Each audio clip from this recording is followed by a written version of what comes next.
Good evening. Good evening, everyone, and welcome to our Monday, March 25th, 2024 evening land use hearing. I'll call this meeting to order, this public meeting to order at 6:31 p.m. and we'll begin with the Pledge of Allegiance, please. I pledge allegiance to the flag of the United States of America and to the republic for which it stands, one nation, under God, indivisible, with liberty and justice for all.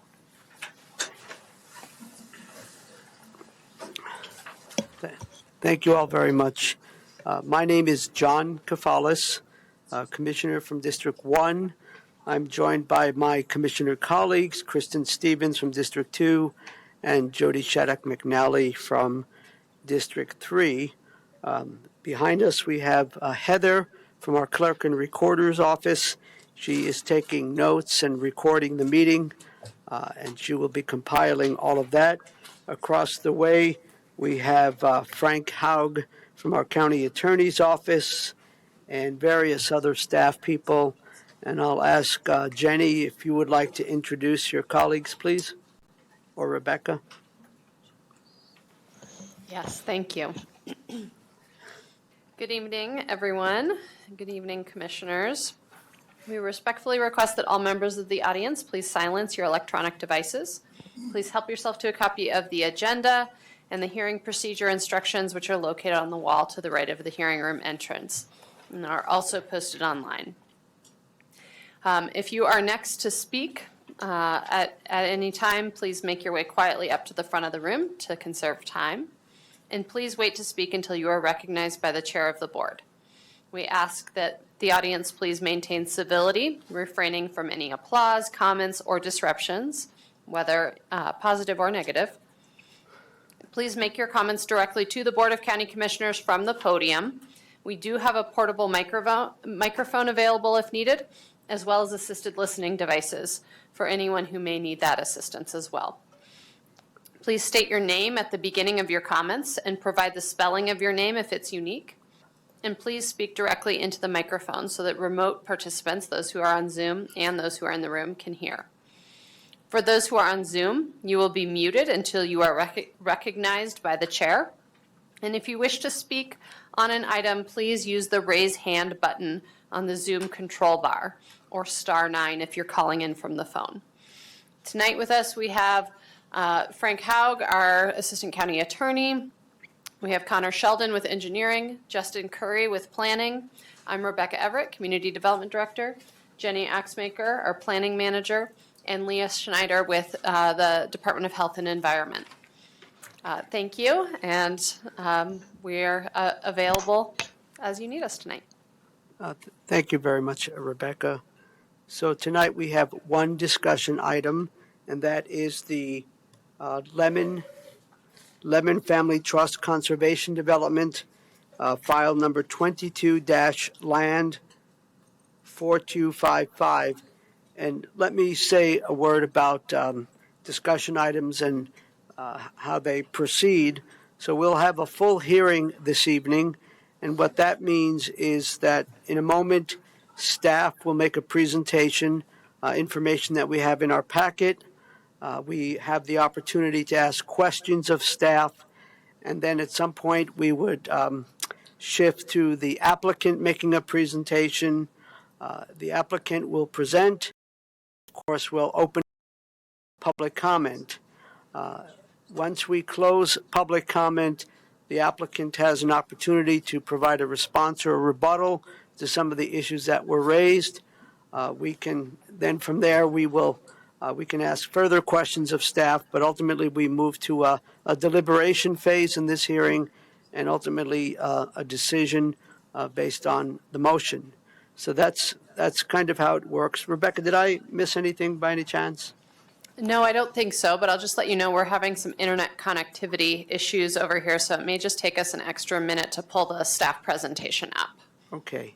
And while that's while we're working on that, I'll talk really slowly.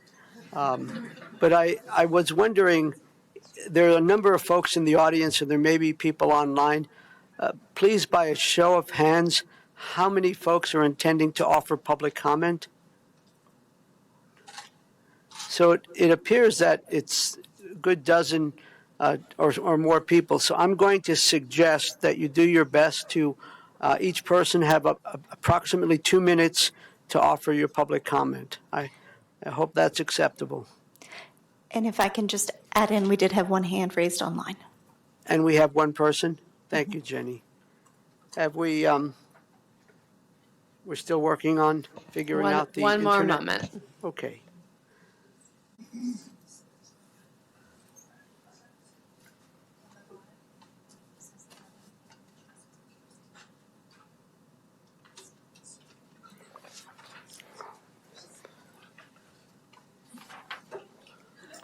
While, while Justin is bringing up the presentation, I will note that we did receive one additional comment that was provided to you all via email last week, and we printed it out for you today.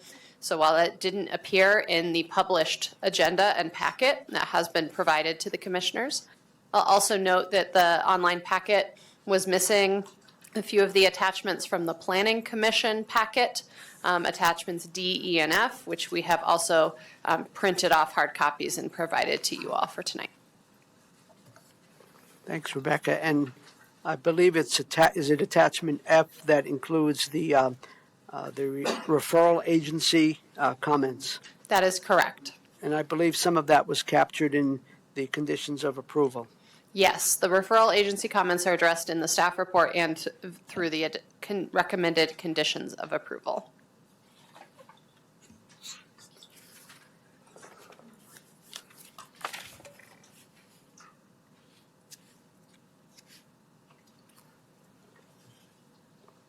Well, it appears that we have a somewhat awkward moment of quiet. We'll give these folks a chance to get it all to work.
Are you quite sure it says conversation development?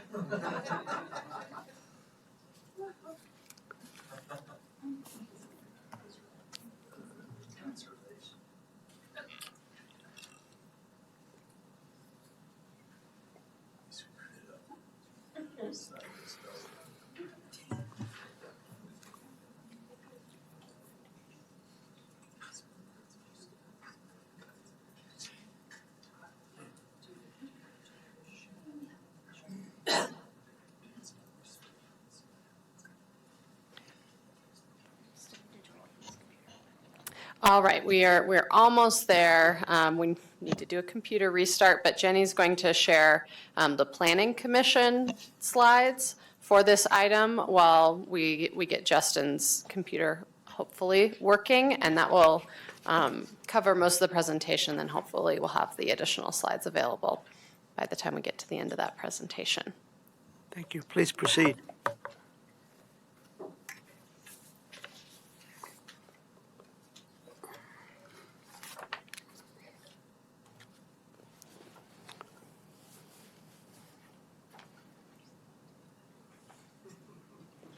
Everything's still moving slowly over here. Sorry.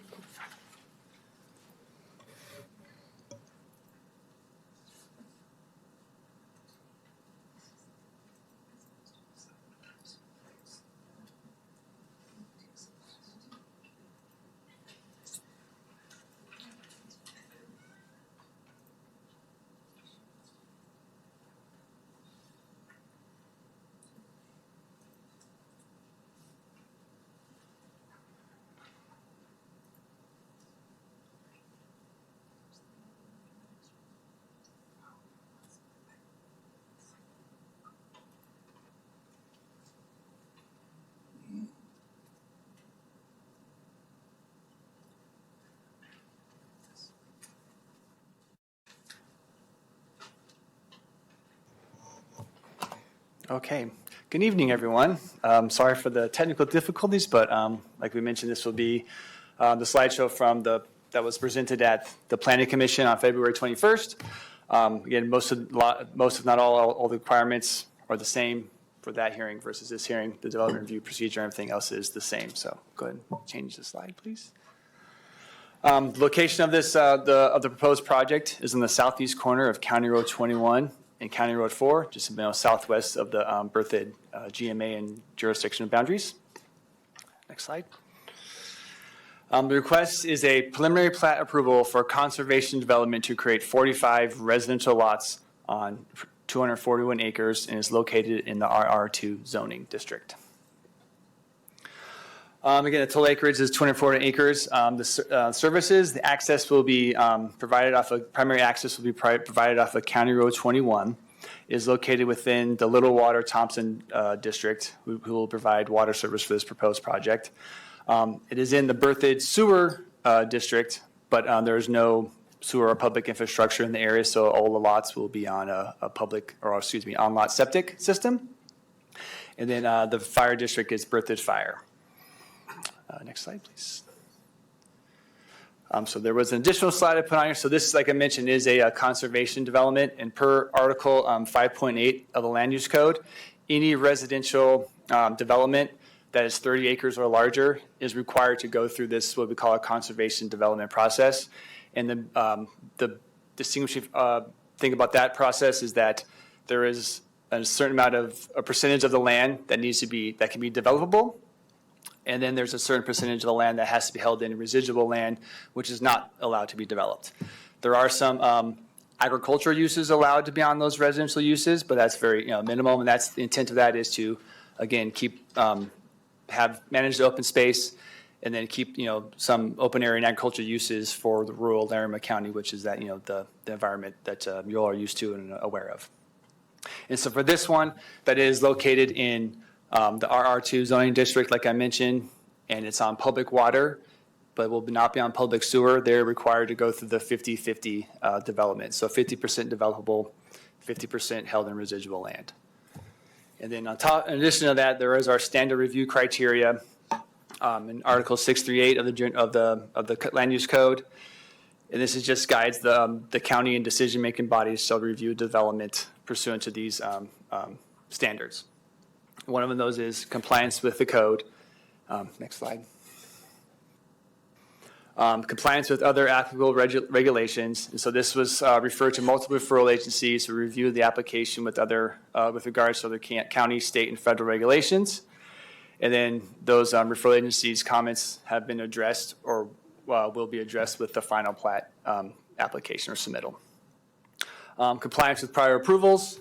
And then there's compliance with zoning district standards, which again, this applies to the RR2 zoning setbacks standards. So that'd be setbacks, building heights, things like that. And then also compliance with the development standards, which is in Article 4.0, which is just, again, dealing with public infrastructure, water, sewer, et cetera, things like that.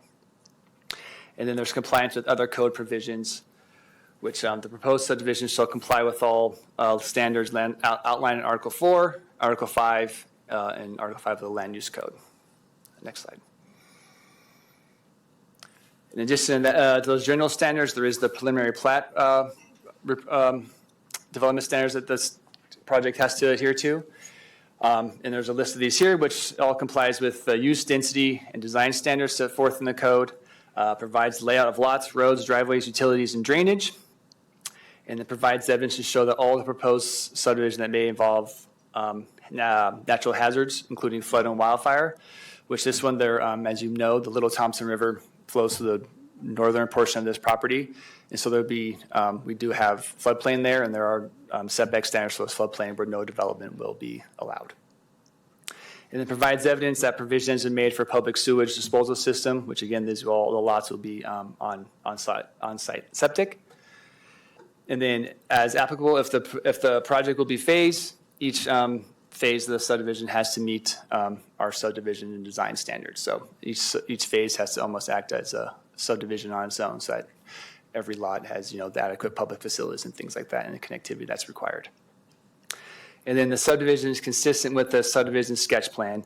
The sketch plan is the first phase of the subdivision review process, and so this project is compliant with that initial conceptual sketch plan proposal that I proposed several years ago. Next slide. And there was an additional slide I needed to I had to comment on, but so in the Planning Commission hearing, one of the planning commissioners added a condition of approval, and it was referring to a proposed or future trail connection, which they, through this area per the North Front Range Metropolitan Planning Organization 2021. I'm blanking on the name of it now because it was mentioned wrong or incorrectly in the previous hearing, but it's basically their regional activity trails, I believe it is called. Anyway, so there was a map that they had in there. I reached out to the organization, got the correct information, the most up-to-date map, and it showed that the proposed trail connection is actually going along County Road 8 for the north of this site, and then not connecting through or to the Little Thompson River until you get into or a little bit past Berthoud's jurisdiction. So this project, that trail connection does not apply to this portion of the trail, or this portion of this project, excuse me, on Little Thompson. So that condition of approval, does not apply to this or would not be necessary since the trail is not proposed to go through this project site. And then, so with that, the Development Service Team finds that the proposed request meets the review criteria of Article 638 and 655, and that the Development Service Teams recommends the Board of County Commissioners approve the Lemmon Family Trust subdivision subject to the conditions noted in the staff report. Next slide, please. And then I move that the Board of County Commissioners approve the Lemmon Family Trust File 22 Land 4255, subject to the conditions outlined in the staff report. And just to clarify, I believe Planning Commission recommended approval as well. Yes, they did. Thank you. And now I can answer any questions that the commissioners may have. Thank you, Justin. And could I ask all of you to talk closer to the mic? It was kind of hard for me to hear everything you had to say, so that would be very helpful. Colleagues, this would be a time for questions. Commissioner Shattuck McNally. First, back to that motion, it says that wouldn't be our motion, correct? That was the plan. Correct. Okay, just want to clarify. Yes, it was. So yeah, I tried to avoid the Planning Commission recommend Planning Commission approval to the Board of County Commissioners. So Yeah, yes. since that was broadcast. Yeah. Okay. If I might, Mr. Chair, I'm just curious about the Little Thompson River and the area. And you saying that Colorado Parks and Wildlife never responded to the referral agency comments, or did we hear back from them ever? We did not receive comments from the Colorado Parks and Wildlife Department, no. Okay. I think I'll hold the rest of my questions until after the applicant applies, Mr. Chair. Thank you. Thank you, Commissioner. Commissioner Stevens, do you have any questions or comments? I don't have any at this time. Thank you. I'll offer a question. Justin, could you further explain, so the total acreage is 241 acres, and you mentioned about the 50-50 split as a conservation development.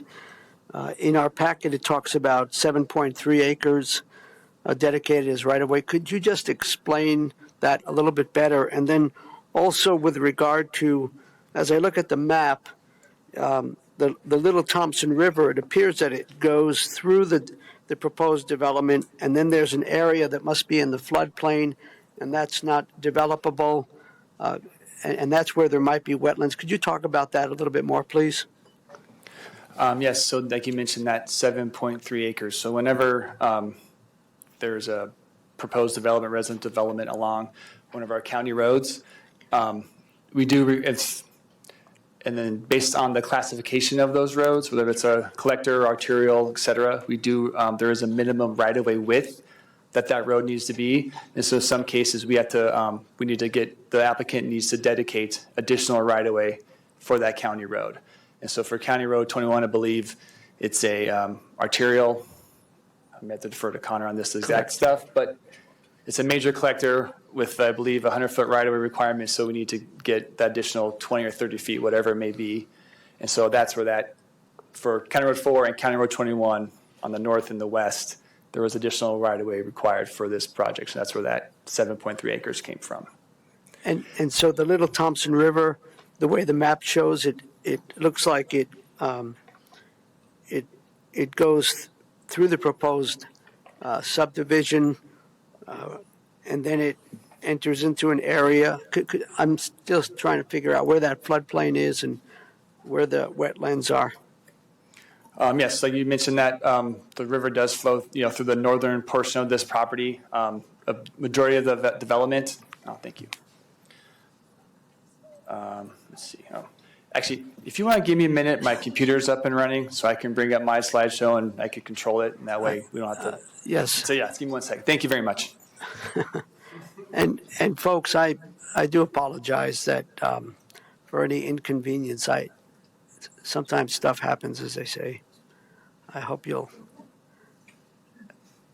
can be patient a little bit.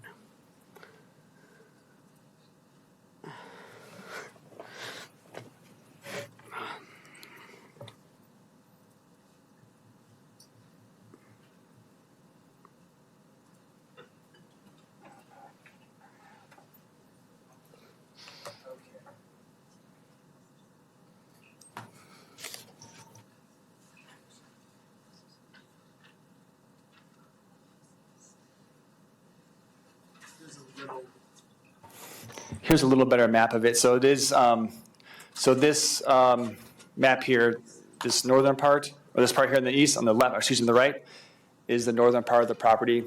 So it's just turned sideways so it can fit a little bit better. And this would be the southern part. This is County Road 21 up top here, and this is County Road 4. And so this dashed gray line approximately right here is meant to be the center line of the Little Thompson River. And that's where it's showing, and all those hatches, different dashed lines, is either the required setback that we have for the wetlands that are associated with that river, and or the setback that is the floodplain, or the floodplain boundaries, excuse me, and that where no development may occur. And then there was a floodplain or environmental assessment report was done and was reviewed by environmental planning, or the environmental planner on staff, and was approved. I'm wondering, maybe just one more question for now before we get to the applicant. I'm sure there'll be more questions. On page 8, and this is, I think, part of the Planning Commission presentation. It says in that paragraph, the application was sent out to both referral agencies and community members. No comments were received from any community members. In looking at some of the information we received in the folder, some of the community members took issue with that they had offered comments, and so curious why that statement is in there, or did that input, those comments come in after? Could you help explain what seems to be a bit of a contradiction? Yes. So Thank you. I inherited this project from another planner, and so while reviewing her case file, I didn't see any neighbor comments in there from the preliminary plat notification. And so and I received when the applicant did post a hearing notice sign on the property. I received several calls. A lot of it was just general inquiries. What's going on? Where's the hearing? What's going on there? And I was like, subdivision lot with 45 proposed lots, and that was the end of it. And then we can't use those phone calls as official comments. And so and I know that when the applicant could probably speak more to this since he's been involved with the project the whole time, obviously. There was a neighborhood meeting at the beginning and after sketch plan, and so that was done several years ago, and I was not present at that meeting, but so there was some notification sent there. Then the letter we got with all those signatures on there, dozens of signatures we received last week, and then the additional one we received on Thursday morning-ish for this hearing.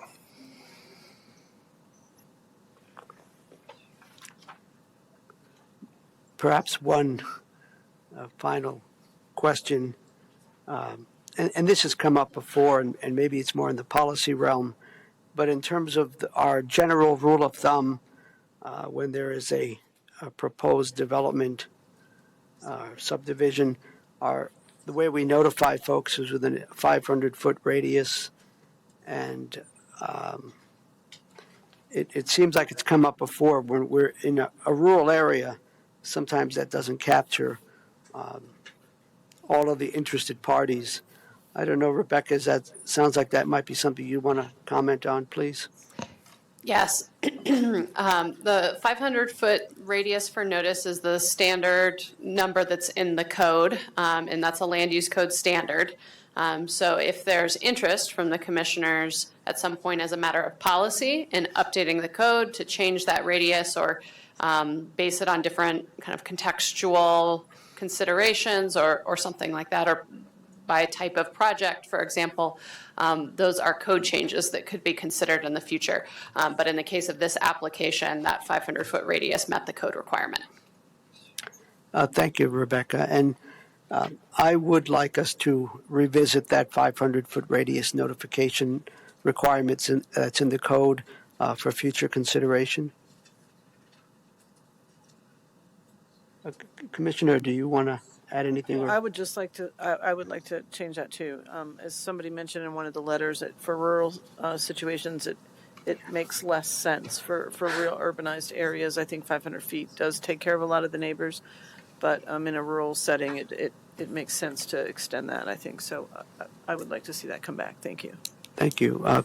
Commissioner Shattuck McNally?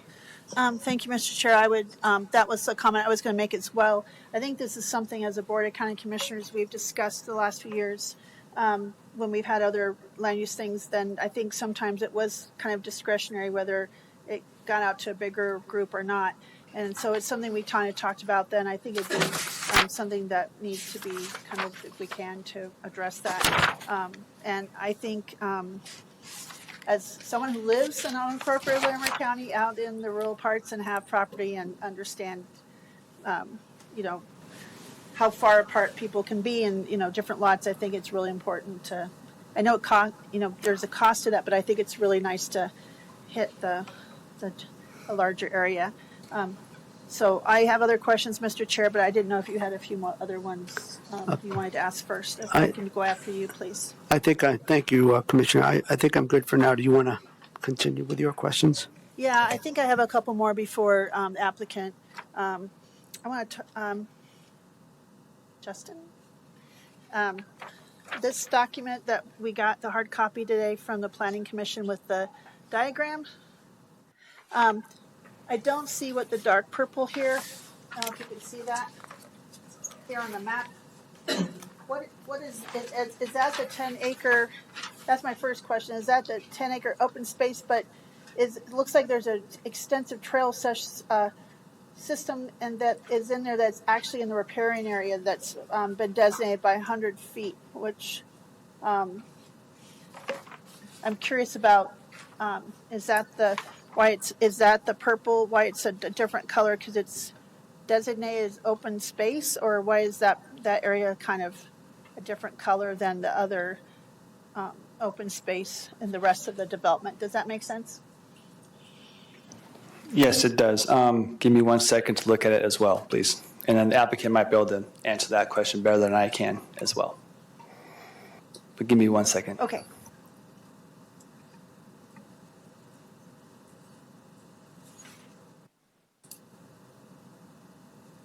Yeah, I'm going to let the applicant answer that one on the design layout, because I would just be guessing or speculating.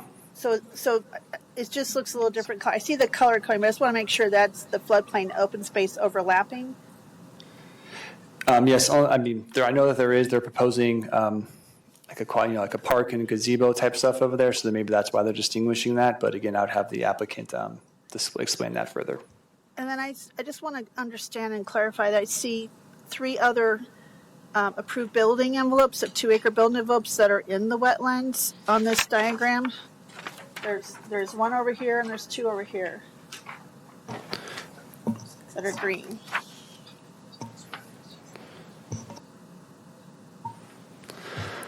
So according to this, yeah, looking at the map you're describing here, this it seems like they're in the residual area and outside of that wetland buffer.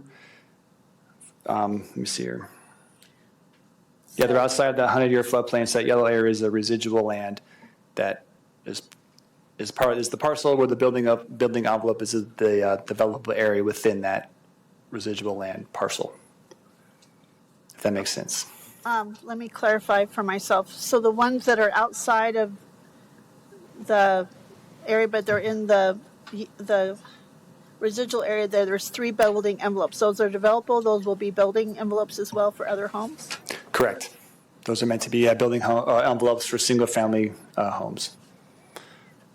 That are in the residual, but I thought the residual had to have no development. Residual land per the land use code is allowed to have developable parcels, if you will, or spaces, as long if and only if they're in a building envelope. In this case, they have the minimum lot size of that building envelope is 2 acres to meet the on-site septic standards, and then the property owners will own the residual land, residual land A, for example, and then they'll have a 2-acre building envelope to develop or to build their single-family home and any other structures within that building envelope. And the residual land could be, maintained as is or used as agricultural land by the property owner. Okay, that's all I have for right now. Thank you. Commissioner Stevens, anything you have? Okay. Then I believe we can move on to the applicant, the presentation. And Rebecca, remind me what we typically do, how much time we allot for the applicant, please? It's really up to your discretion. You might ask the applicant how much time they need for the presentation. Yes, welcome. Thank you. Can you answer that question? How much time do you think you need? I would say 20 minutes should cover it. That's Rebecca, I need some help here. Yeah. I realize it's my discretion, but Yeah, typically 15 to 20 minutes is appropriate. I think in the past, 15 minutes is more commonplace with this board. Okay, thank you. Let's go with 15 minutes and see how that goes. And If I go too long, please cut me off. I'm sure I'll do that respectfully. All right. Would you be kind enough to introduce yourself for the record and begin? Sure. My name's Alex Hoyme with HT Land Partners out of Loveland. And super excited to present our project to you tonight. Thank you, Chair Kafalis and commissioners for hearing us. I guess we'll have, is it Justin, are you operating there we go. Yes. So yeah, we have our river at Overland Crossing before you tonight for preliminary plat approval. Very beautiful property. I'm going to start off by going through some of the aerial pictures that we have on the property to kind of give you an idea of the development property that we're looking at. Here's an initial picture. This one is from the top of the ridge that goes through the middle of the south portion of the property where our cluster of residences exist. And as you can see, there's a ridge that sits atop far above the river. So we have ample area that's well outside of the floodplain to propose our lots. Next slide. Here we have a very picturesque river running through the middle of the property that very much drove us to name the property River, and it's a river at Overland Crossing, which I can get into later. Next slide. Here's an aerial from the top of the hill on the south end of the property. Again, this is where the clustered lots would be located. Next slide. And we move on to the north where the river runs through essentially the top third of the property, or the north third of the property, and the area down by the river we're protecting with conservation land and residual land tied to those agricultural properties. Next slide. Another picture of the river and looking west there. And in the background, you can see the existing silo and where the farmstead was located in that grove of trees there. Next slide. Here's the list of criteria that Justin mentioned earlier. I won't get into that since he already covered it. We can move on to the next.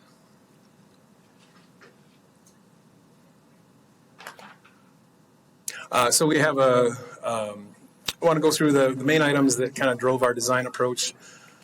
The clustered residential lots per the conservation development guidelines of the county. We wanted to cluster them while still creating separation of the homes and preserving the view corridors. We want to allow for community enjoyment of natural areas along the Little Thompson River while preserving the natural habitat. As everybody experienced in 2013, I'm sure nobody will ever forget the day we experienced that flood, which was, especially in this area, above the 100-year flood, and I'll get into that a little later. We want to preserve the opportunity for the agricultural uses with these 3 residual lots, place open space and conservation land to create buffers from surrounding residences and communities, allow buffers from adjacent county roads to preserve the rural feel, and then also embracing the history of the land, which has been very fun to get to be a part of and learn what happened on this land over the past several hundred years. Next slide, please.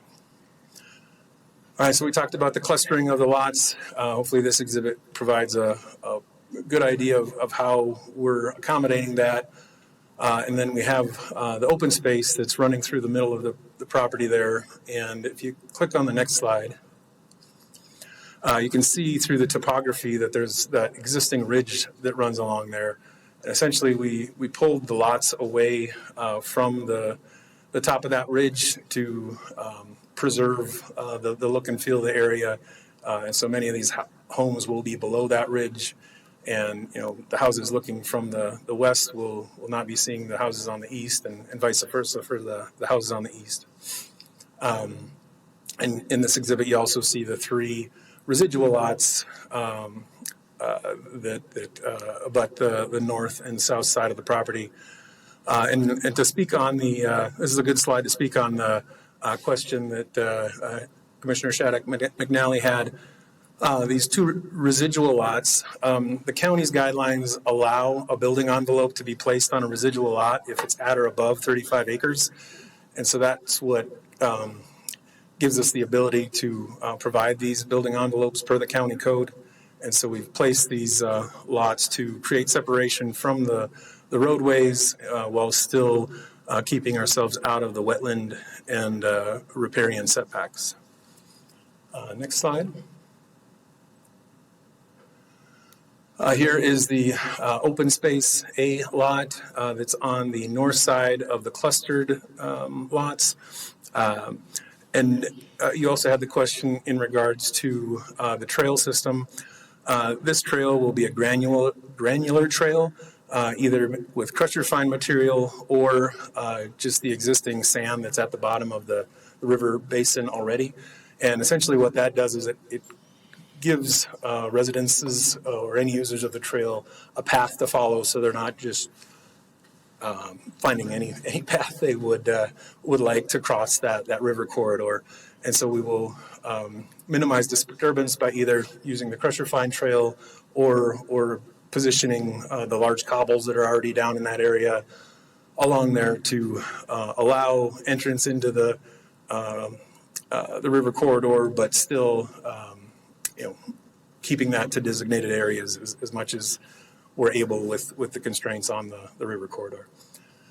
And then there is a structure that is in that open space, but it is outside of the floodplain, or it does not disturb the floodplain with the, there would just be columns that come down and not be a hindrance to the floodplain itself.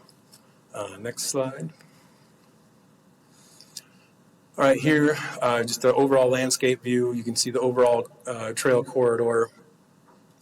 And also, we have a non-potable system where we're using the shares that were historically with the property to create or to provide a system for irrigation for the lots. And we've worked with Aqua Engineering to come up with a design that shows that we have ample supply shares to fill that for the peak season, and then we're working with Little Thompson Water District to get anything we need for the shoulder season and dedicating the appropriate raw water for that.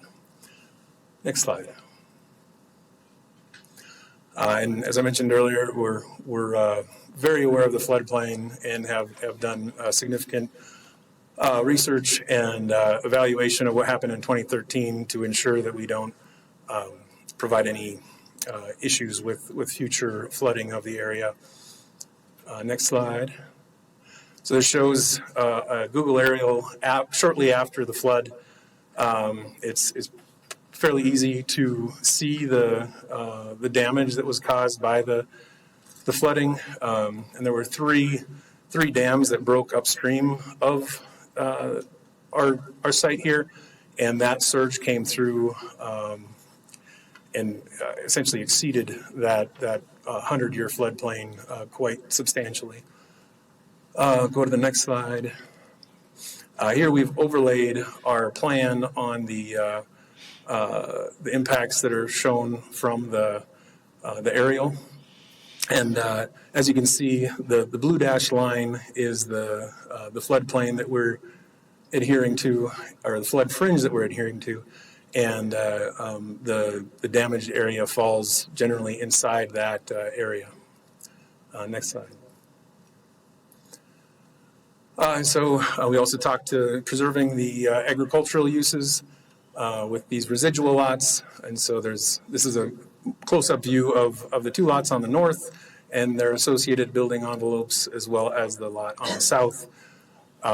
We would anticipate that these lots either continue the use of the cattle grazing that exists out there, as you can see on the bottom picture, or these would be great large equestrian lots, to continue similar uses that others have within the county. Next slide. Here's an exhibit showing the separation that we've created from the couple of the existing residences around the project. The one on the left is a couple that we've met with quite a bit. They're here in the audience tonight, and we've created a 315-foot separation between their house and the back corner lot of the closest lot that is near them, and then the house would generally fall on the front side of that lot, creating even more of a separation. And then we have a 325-foot and a 200-foot buffer from the northeast corner of the cobblestone development. Next slide. Here we've created or shown a slide that shows the separation between the new proposed fence that would be along the western side of these lots and the existing roadway. Currently, there is a fence that falls within 10 foot of the edge of asphalt, and this would provide another 80 feet beyond that, and that fence along the right-of-way would be removed.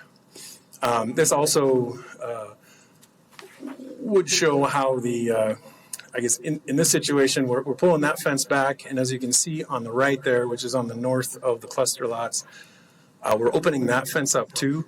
And so instead of having a fence around the whole perimeter and essentially the restriction of wildlife corridor that provides, we essentially open up a funnel of sorts to have wildlife move through the river corridor more easily than they had been able to before. Next slide. Here, we're showing our buffer from the County Road 4 and County Road 21. As you can see, there's a significant distance of the conservation land that creates separation there. Next slide.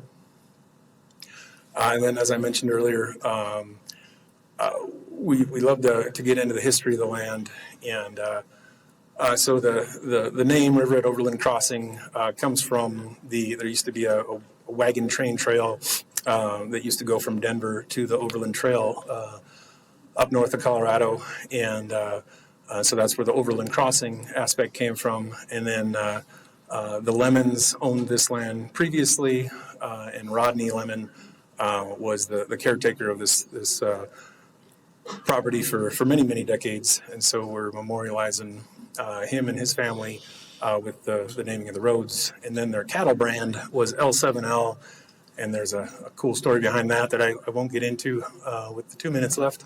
But we're proposing to have our parks and open space respect that or incorporate that L7L brand. And that was just in collaborating with the Donna, the trustee with the Lemmon Family Trust. Next slide. Here's some data points just to give a quick summary on a lot of what Justin covered, but we have one home for every 5 acres, 45 homes total on almost 242 acres. And so I feel that really exemplifies what is existing in the general area of this development. There's almost 130 no-build acres. 105 of that is the conservation land with almost 25 acres of floodplain. Excuse me. And then another aspect that we are improving of this area is the deteriorating Little Thompson Water District water infrastructure. We're replacing over a mile of their main, which fixes some of their pressure issues in the area. And in addition to that, we're replacing the main in County Road 21 that serves the homes on the east. And so we will replace that main and re-tap their lines in. And so this entire area will have an upgraded water system that is in much need of repair. And then we also are coordinating to bring fiber optic into this development, which will bring service to the surrounding areas. And it's my understanding from talking to many of the surrounding community members that they are in desperate need of some increased internet options. We did provide a full traffic study, and in that, as requested by some of the discussions with the neighbors, it was justified to lower the speed along the frontage along County Road 21, and that is included in that report. We've been reviewed by 29 county departments and referral entities to get here today over the past couple of years. We've answered many a question along the way and are very open to answering more. Next slide. Utilities serving us are Little Thompson Water District, as I mentioned. Irrigation is the supply ditch through an on-site non-potable system that we'll be constructing. The sewer is septic, as Justin mentioned. Gas is Excel. Electric, Poudre Valley REA. We have confirmation that they have service for us. And as I mentioned earlier, Hilltop Broadband. Next slide. This is our development team. I guess I did miss Aqua Engineering, who did our non-potable design here. And then all of these are our local consultants that we're working with to create all this. Next slide. Alex, you're over the 15, could you kind of bring it to a close? Yeah, we're ta-da. And thank you. Do you have any questions? Thank you, sir. Yeah. I imagine we might have a few questions. Commissioner Stevens? Yeah, thanks for the presentation. So I'm going to attempt to answer some of the questions that I've seen in some of the documents that folks in the audience and others had given us. And then I'm sure as we take public comment, there will be more that come up. But let's get started on some of the questions that Sounds I good. heard proposed. So there was questions about access to the Eagle Ditch, I think is the name of the ditch. Does that, I'm going to look to the audience. The Eagle Ditch runs on the north side of our property. About a half a mile of it runs in the property that is to the west of us, in Bill Hickey's property. And so, yeah, you can see the Eagle Ditch running through this corridor there. So residents would have access to that because they need access to be able to, and the ditch company would have the access that they need. I mean, Right. So it's a very small ditch company made up of I think a half a dozen residences just right close to the property. And yeah, they would maintain the same access that they have currently. So nothing that would be built on this site would be blocking the ditch, would it? No, well, there is so the driveway will will extend the culvert slightly to run that underneath the road, and there are the condition of that is currently in disrepair, and so we will be essentially fixing the issues that exist there. And another thing to note is the Eagle Ditch has been out of commission since 2013 when the flood wiped out the headgate, and so we own, or these two properties have 40% of that ditch overall right tied to it, and so we have an interest in bringing that ditch back online and are looking into the feasibility of that, but there's reasons that it hasn't been brought back online yet. Thanks for explaining that. Have you worked with the neighbors that are the part owners? I mean, have there been conversations about that? We've had conversations with Mr. Hickey on the west, but I have not spoken with the downstream users of it. But I would love to meet up with all them and figure out a good way to see if we can bring this back online. That would be great, because we did hear some concerns about the access to the ditch, and so Sure. I'd like to resolve those. Another thing is, a lot of obviously people farm around this area and want to continue farming, and we want them to continue farming. Right. And so we know that there's sometimes conflicts that come up between farms and, adjacent sort of neighborhoods like this. And so people think that they're getting a neighborhood that is like any other neighborhood, but they're getting a neighborhood near a farm, and there's farming operations that continue, and sometimes there's some conflict. So is there anything that, like dust from operations and things like that? I mean, how would you address those kind of concerns? So in regards to dust specifically, since you mentioned that, we do have a dust mitigation plan that will be implemented that I believe is included in the packet that we submitted for approval, or I know that it is. And so we'll be implementing that through construction, as well as the state requirements, as well as any requirements that the county That's for your dust, right? That's for the dust you would create in the development? Correct. So you would do that. So anything that's coming from their end when they're doing their jobs. Yeah. Yeah, I mean, I guess. Yeah, as far as the actively tilled properties in the area, and not that the open areas couldn't be tilled and reseeded, but as far as an actively tilled area that is done on an annual basis, I haven't been made aware of any of those, and I've been out to the site on a weekly basis and haven't seen any activity there. Okay, just so folks know when they're buying property. Sure. If this were to be approved, that if they were buying property, they, that's part of what they're buying into. When you were talking about the building envelopes, you said, we had people that were requesting they were 600 feet from where some of these property lines are. Are they like roughly that? It sounds like you mentioned 315-foot separation. Is there a way to make sure that where the actual houses are is as far from those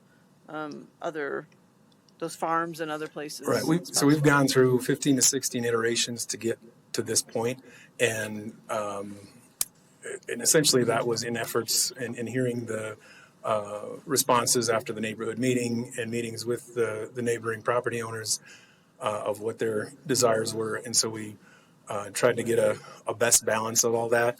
I've talked with a neighbor on the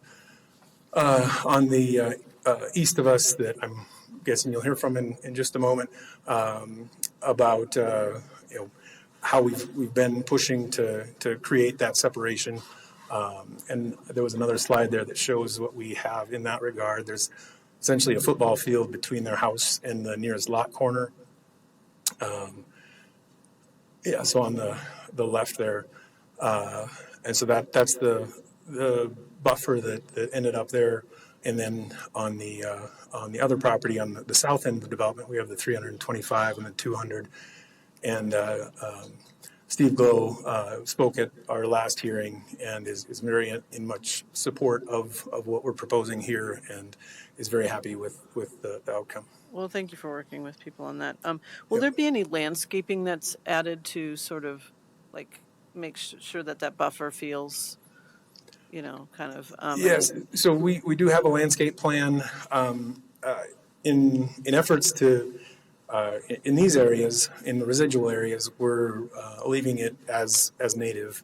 And so we don't plan on changing the areas within those buffers, if you will. And so we aren't enhancing the landscaping in that area. Along the right-of-way, we are enhancing the landscaping. I mentioned the fence will be 90 foot behind the county road there, and so perfect plan here. You can see the higher amount of landscaping that's along that west boundary to create that buffer from the road. And right now, as I mentioned before, that is all that's there right now is the fence for the cattle. Okay, I'm going to ask one more question, then I'm going to let my colleagues go. Sorry. Some people said that maybe with Little Thompson Water District that they were under water restrictions. Would these homeowners, if there were water restrictions, be also under water restrictions? It's a great question. So the water that we would get from Little Thompson would be under the same restrictions as they would have.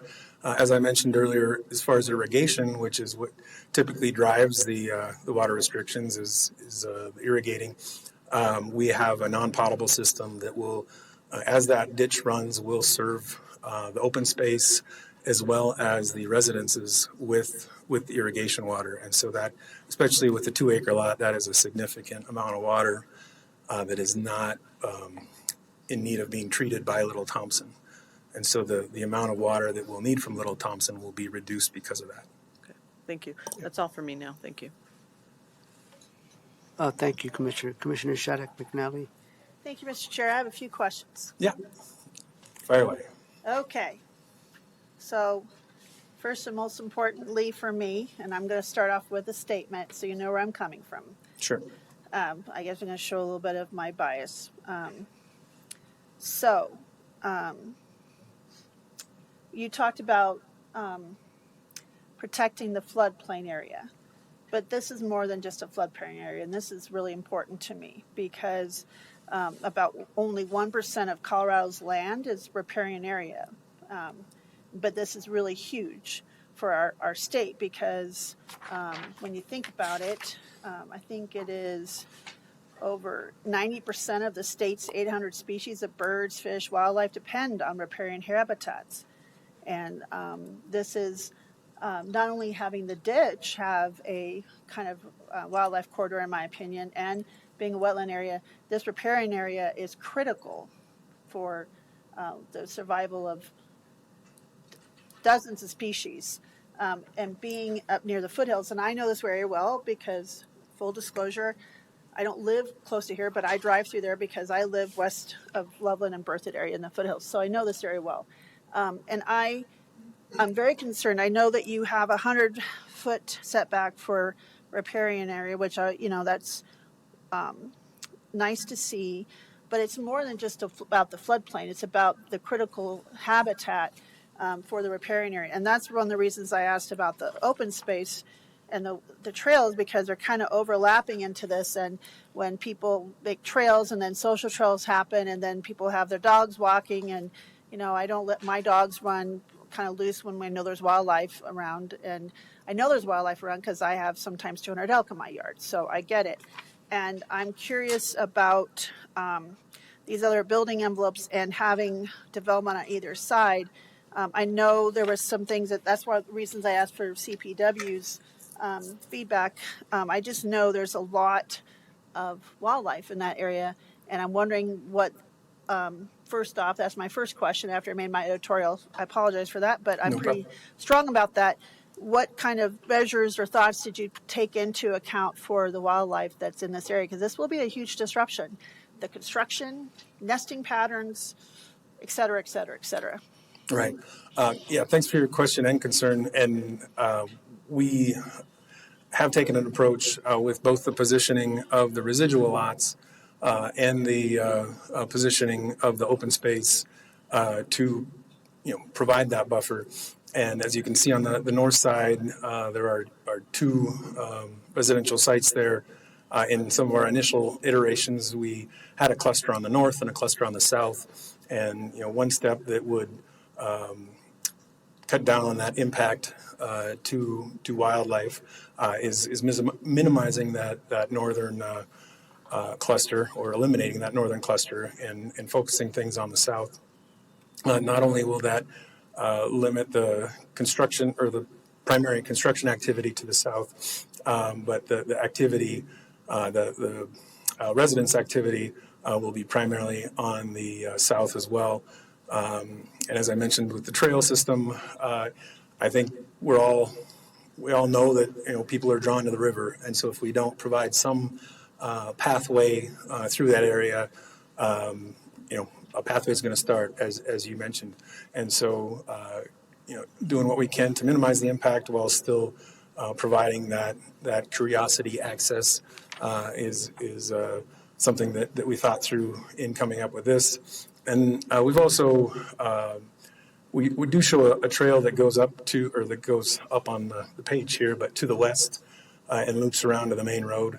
For that, we have evaluated eliminating that trail that goes along the existing roadway to minimize the path, or the curiosity traffic that would come down there, and so that's another way that would be incorporated in the design that was laid out here.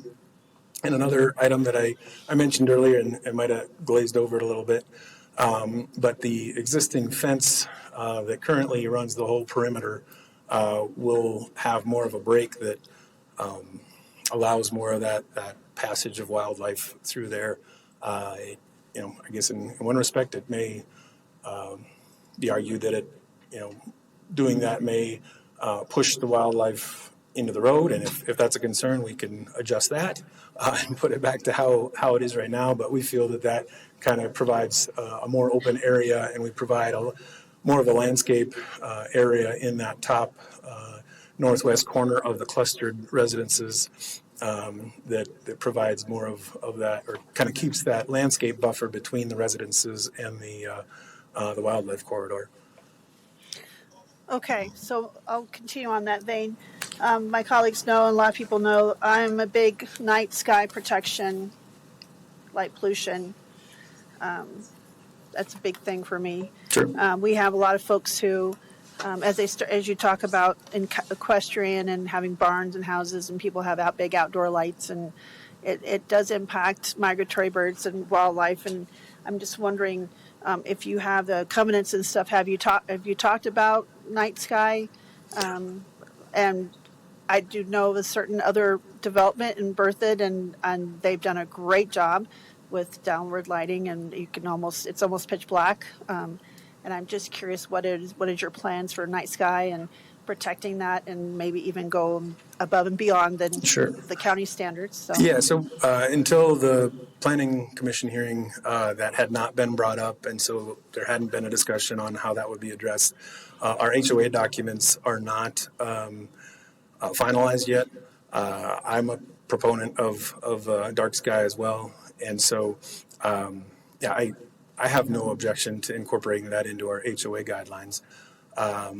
It's my understanding that it's not a county standard, but as the development, we're able to set those up and adhere to that. A couple of so we have two other developments in Berthoud, our other only two developments, and those both incorporate that. It is a town standard in that one, but.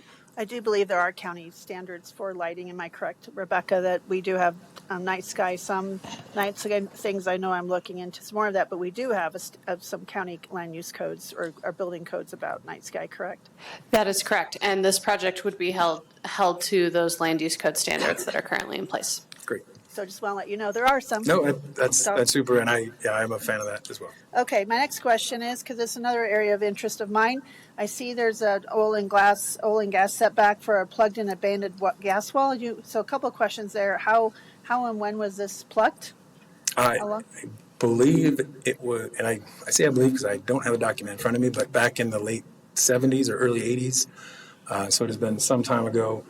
and it's located on the prior property line that split up the 200-acre property that was with the Lemmon Family Trust and the 40-acre property that was with the Krejcas. And so we've located it with the information that's been provided by Oil and Gas, Colorado Oil and Gas, and have provided our buffer accordingly. And we have new county oil and gas standards, and I believe, correct me if I'm wrong, staff, it is 250 or 200 is, do we remember the plug and abandon?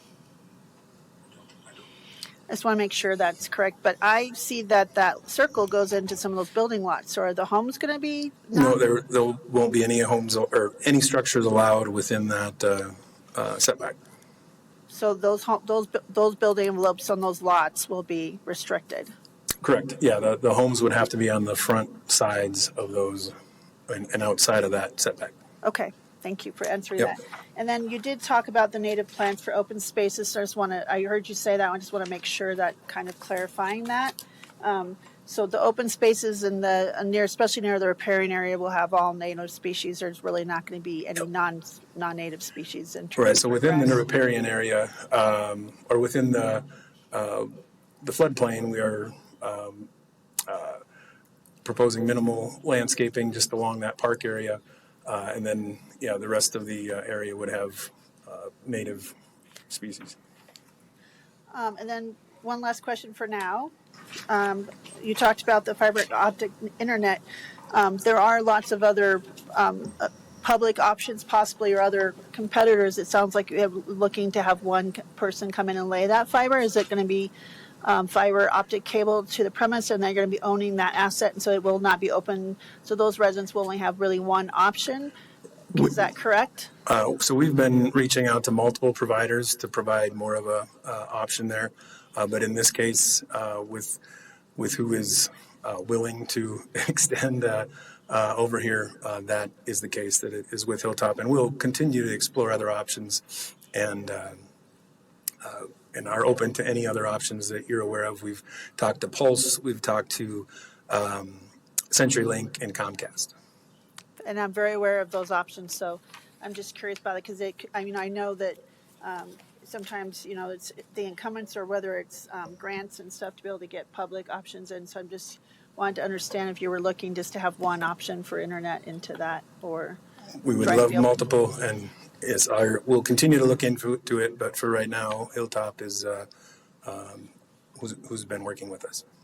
And then I just want to clarify again that Commissioner Stevens, because I'm very aware of ditch companies. I've lived near 4 of them in my lifetime, and I'm very aware of the easements and them being able to come through and maintenance. And so those other building envelopes and those other property owners are very aware of the ability to, and not building structures and having accessibility, and the ditch riders being able to come and do their job and inspect, and especially during high water flow season. But this one's not online, as you said.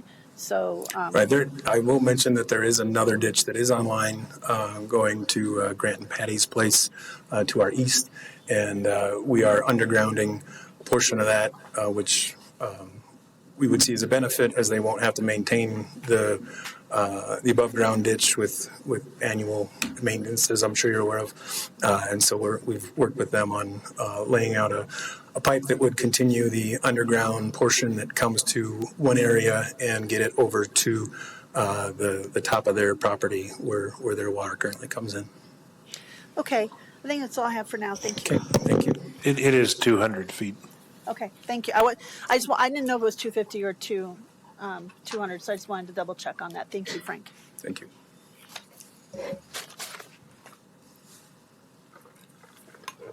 Thank you, colleagues. I know we need to get to public comment. I guess a fundamental thing I'm trying to figure out here is we have all these diagrams, and I'm trying to reconcile this one with this one. I don't know if there's a way to put them up side by side. I think the little the little Thompson River comes in from the west, crosses County Road 21, Correct. and it looks like it goes through the heart, right through the heart of the cluster development. Am I getting that right so far? It does not, it goes through the north end of the cluster development. And so it is completely, the Little Thompson River is completely on the north end of the cluster development. And the cluster development lots are outside of the floodway and the flood fringe. And so there will be no fences from those clustered lots allowed. So what in is the that. squiggly line in the middle of the cluster development? Can I come up and look at this? I mean, I believe it'd be the brown area, like there's shown on there, that's the floodplain and flowway boundary. So that'd be the north end of the property. this, all of Oh, this. so that's the trail system. That's the open space that goes along. If you could please speak up at the mic so we can catch it for those who are Yeah, online so and for the recording. Thank you. The squiggle line that you're looking at that goes through the middle of the cluster development is a trail that goes through, so yeah, just south, right there. So that's a trail that goes through the open space. That's along that ridge of the south portion of the property that I showed in one of those initial pictures. And so it meanders as there's a steep grade going up that open space. And so you'll kind of envision a switchback trail coming up that steeper slope. And then once it's to the top of that slope, it flattens out and goes out into the main area of that open space. Thank you, Alex. That's helpful. No problem.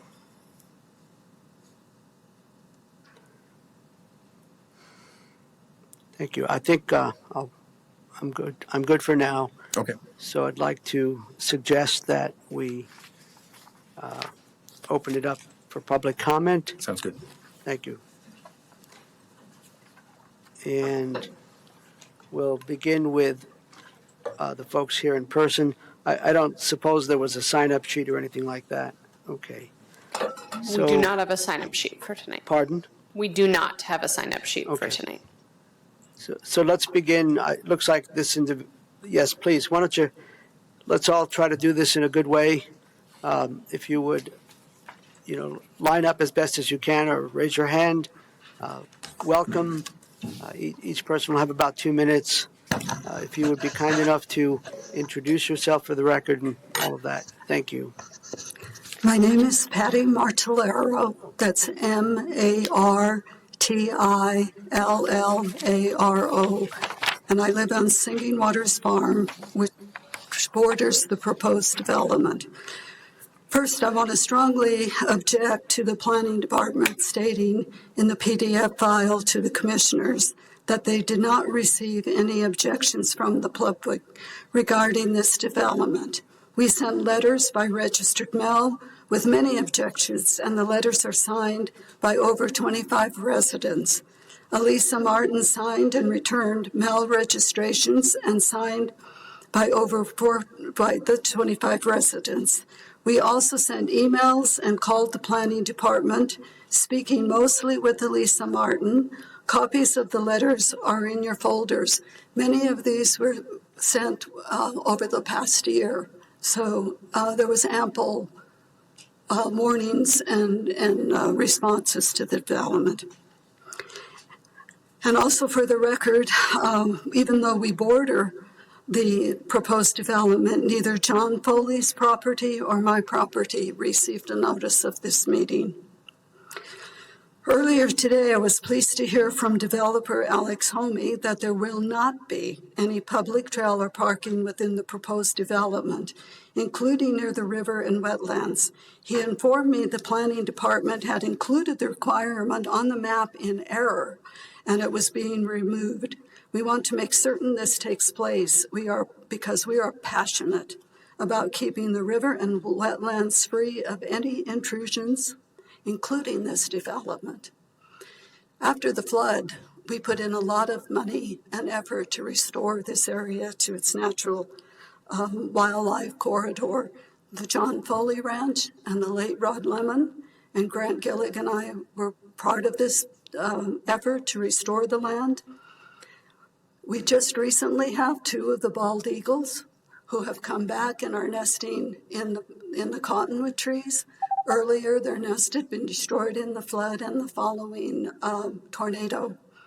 We have wood ducks that for the first time had baby ducklings.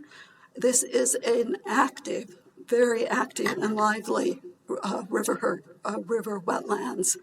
And we want to make certain that no one interrupts this. And this includes the development as well as the public. Am I speaking okay? Okay. You're over the 2 minutes. Could you just make a closing statement, please? I'm over the 2 minutes already? Yes. Okay.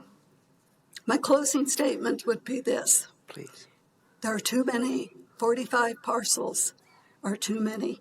We need to have less lots on the property. This property, the Lemmon property, has been divided already 3 times with 1 house per 10 acres. We ask you that you continue to allow for that type of development. 2 minutes isn't long enough, but thank you very much for hearing me.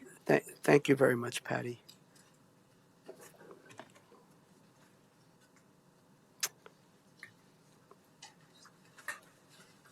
Commissioners, I prepared mine for 3 minutes, which is what it said in the on the website. So that's what Patty did as well. But I'll try to amend it because we're trying to do everything we can. And the adjustment is based on that we have, maybe 15 people signed up, and trying to be mindful of that. I understand. Yes. Thank you, sir. Yes. My name is Grant Gillig. I live and farm the property directly to the east of the development. And the question for you, commissioners, is given that the Lemmon Ranch has been subdivided before, why are we deviating from the established 10-acre per household standard that had been established for the earlier developments? The bordering Wiederquist development, previously a part of the Lemmon Ranch, allowed 4 houses on a 40-acre plot. The bordering Mountain River Road development, which is near the John Foley farm, allowed 10 acres per household with a large approximate 60-acre conservation easement. The Cobblestone Cratcha development also allowed 10 acres per household. Why are we now changing our standards to 2 acres? Going back to what it should be would solve a lot of the problems with dust, noise, wildlife mitigation, and so forth. I understand profit and increased county tax revenue, but at what cost? The additional profit from squeezing in 45 homes on 2-acre sites deviates from the standard, does not justify the cost to our community. I also ask that building sites be defined on each lot. We do the farming, I farm that area, and as you know, the farming can be dirty, dusty, loud, and stinky, and I think Commissioner Stevens addressed that. The planning department did not acknowledge or take into consideration the impact on the supply ditch that provides my water, even after letter and documentation was sent to them. I will not be giving up my water rights and their easements. The plat maps show that 6 to 8 homes and roads are to be built over my underground irrigation pipe and extensive above-ground ditches that need to be cleaned, maintained, and dug up if plugged by debris. This includes access to underground pipes. Until this is settled, the plan cannot be approved. Grant, I'll make an adjustment. Why don't we go another 30 seconds? So we'll do 2.5 minutes, please. Okay. I'm almost finished anyway here. A full explanation of the water and irrigation rights is in your files that we've included. Briefly, House Bill HB 19-1082 states, and this is a summary, the act clarifies that a ditch right-of-way includes the right to construct, operate, clean, maintain, repair, and replace the ditch to improve the efficiency of the ditch, including by lining or piping the ditch, and to enter onto the burdened property for such purposes with access to the ditch banks as the exigencies then existing may require for all reasonable and necessary purposes related to the ditch.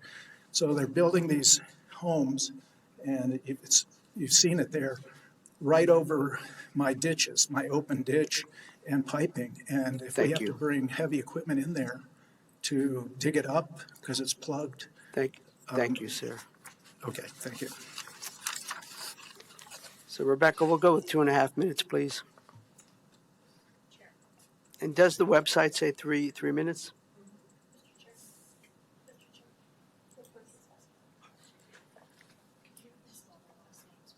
I can't hear you. Spell the last names. She wants Yeah. names. Yes, please spell your last names, especially when it's not evident. You want to come up and give us a real quick help with that? Last name Gillig, Gillig, backwards or frontwards?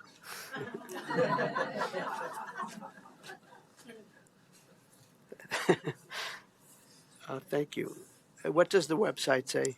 I'll have to look and see what the website says, but the time limits for public comment are at the discretion of the board during the I hearing. understand that, but in the future, it would be good to know what the website says so I can use that, have that information to use my discretion. Yeah, we can look and see. I'm not sure where on the webpage it's being referenced, so Okay, we can thank you. look at that. So let's go with the next person. Is there someone who wishes to, yes, please. Thank you. Good evening. My name's Leslie Radocy, Radocy, and I'm just here representing the Cobblestone Farms HOA.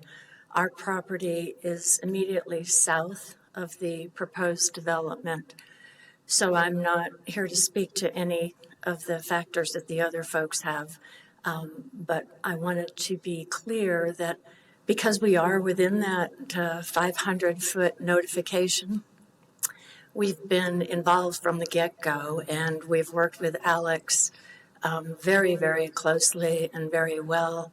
He has listened to all of our concerns, and as I looked at the slides tonight, I see that they have all been addressed, and I appreciate the night sky conversation as well. Cobblestone Farms is adheres to that. Most of the lights I see are from barns, out away, shining up our way. So I just, again, can't speak to the issues the other folks have, but I want to let you know that our HOA has had a lot of discussion about this. While we all wish nothing were going in that property, we know that's not realistic.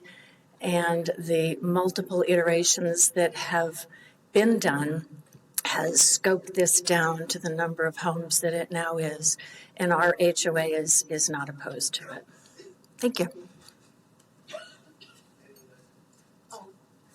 I also want Thank to you. say Cobblestone Farms is one home every about 2.3 acres. Thank you. Commissioner, I think we found the reference.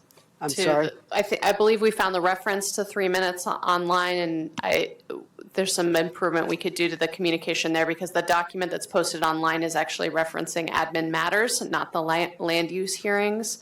But it's confusing where things are posted and how that's communicated. So please, let's we will fix take that. a closer look at that. Again, we'll go with the 2.5 minutes based on what I'm hearing. Thank you, Leslie. Who would like to go next, please? Sir, welcome.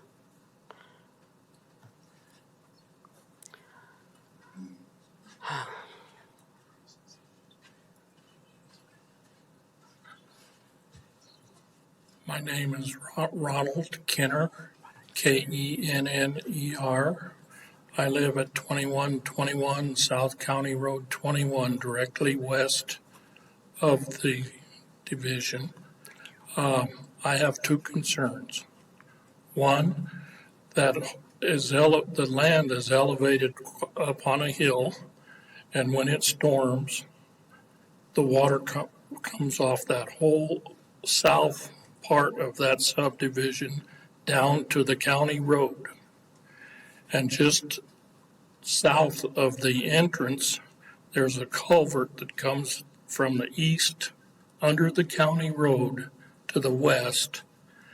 And when it storms, all that water, plus the water on the west side of 21, comes down our borrow pit and floods across the whole front of my place and both sides, the neighbors, and something has to be done with that runoff water.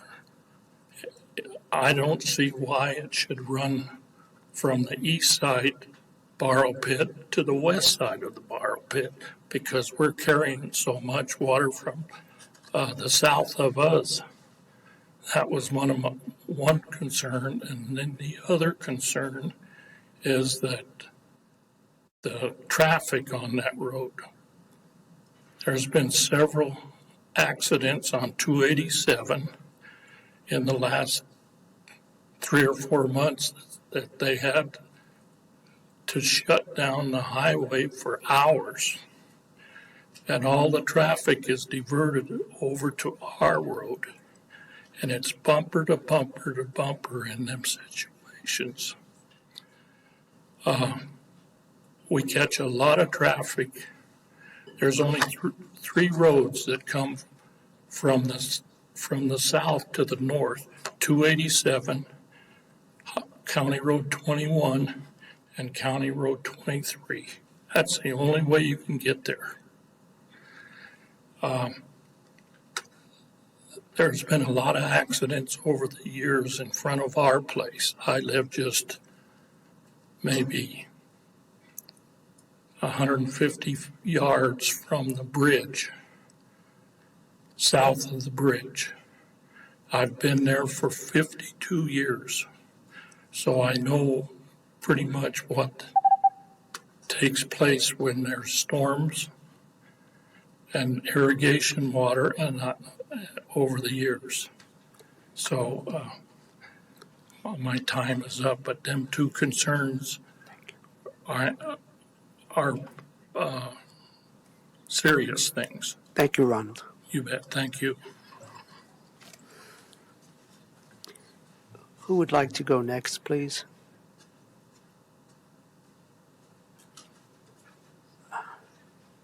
Yes. Welcome. Hi, my name is Alicia Corso, Corso, and I live about a mile north of this proposed project, so our neighborhood did not get any notice of this project. And what I'm really concerned about is the safety on County Road 21. As the last gentleman said, we've had an increase in traffic since all the development in Berthoud, and in front of my house, it's a 45 mile per hour, and cars do not go 45. And so I'm very worried about the safety of those of us that have to cross 21 as we're going to work or walking our dogs, and the traffic increase that is going to happen with this project, and the speed. So I just want to know what is going to be put in place to help create more safety around the traffic. Thank you. Thank you, Alicia. Who would like to go next? Thanks. Come on up, please. Welcome. Thank you. Thanks for your patience. No worries. My name is Jim Laib, L-A-I-B. We live at 4329 West County Road 4 in Berthoud, Colorado. And these people have brought some great information that I wasn't even aware of, ditches in the way and stuff like that. And I know that you guys know how many parcels of land and how many homes have been built in Berthoud over the last few months and years because you've approved them. So we're asking you to take another closer look. I know the road people have said it's good, CDOT, Thompson School District has said it's fine. But if you'll go to Berthoud Elementary or Ivy, Stockwell, or Turner and ask them to see their classroom sizes. They're all overdone. The students are like 20 students per teacher, and they're having to bring in portables because they're out of room. And we keep approving more and more land east of Berthoud that they'll bring them in. The golf course is bringing them in, Berthoud Parkway, you know where they're all at. And then also, the one gentleman talked about 287. If you go to County Road 4 and 287 during rush hour and see how bad that is, we've had not just accidents, fatalities, one after another. We've had road rage on that road. And just adding another 100 vehicles going that way is just going to continue to increase and increase. And I know all the planning commission, or not planning commissioners, but all the organizations have said, oh, no, it's fine and stuff like that. We don't need to add any lights to that. And going back to that 10 acres, that's where it was originally, it's agricultural land, was originally proposed for. People are approving this because they know their home values are going to go up. Most of us living out there don't care about our home values. We want to live in the rural. We want to live where we can have livestock, where we moved from Southern California 16 years ago, and our daughter got to play in our backyard. But out there in the rural, she follows that ditch anywhere she wanted to go when she was crawling under barbed wire fences and enjoying the outdoors. And instead, we're going to put 45 homes with septic tanks where it will affect groundwater and stuff like that. So, and everybody knows that floodplain. You talked about it, how it went across County Road 4, took out homes over there. It went south of the bridge and took out. So those floodplains are no longer in existence. Thank you for your time. Thank you, Jim. Next. Yes.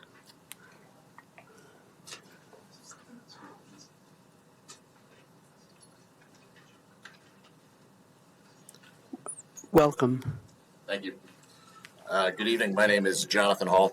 I live west of the proposed development, and I'm off County Road 23. And I've got a slightly different take. I'm kind of excited that there is some development going on in the area. I know they've heard a lot of complaints about the lot sizes, but there's not that many developments out there. Most of them are 2 acres. I mean, there's a lot of bigger areas, and everybody, I'm sure, would love to own 10, 20, 50 acres out there, but it's just not reasonable.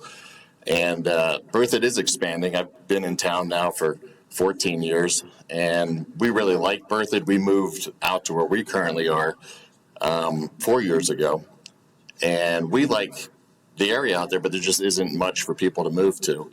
So I think it's interesting that there finally are other options in the area because, let's face it, our population is expanding. People like our area.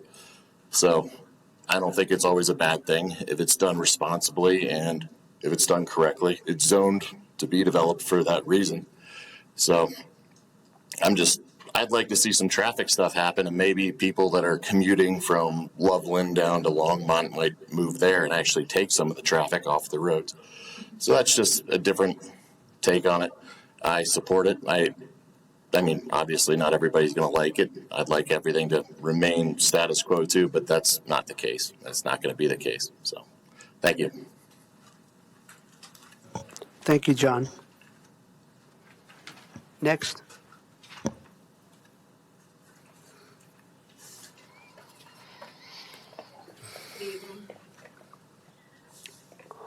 My name is Robin Lawrence, Lawrence.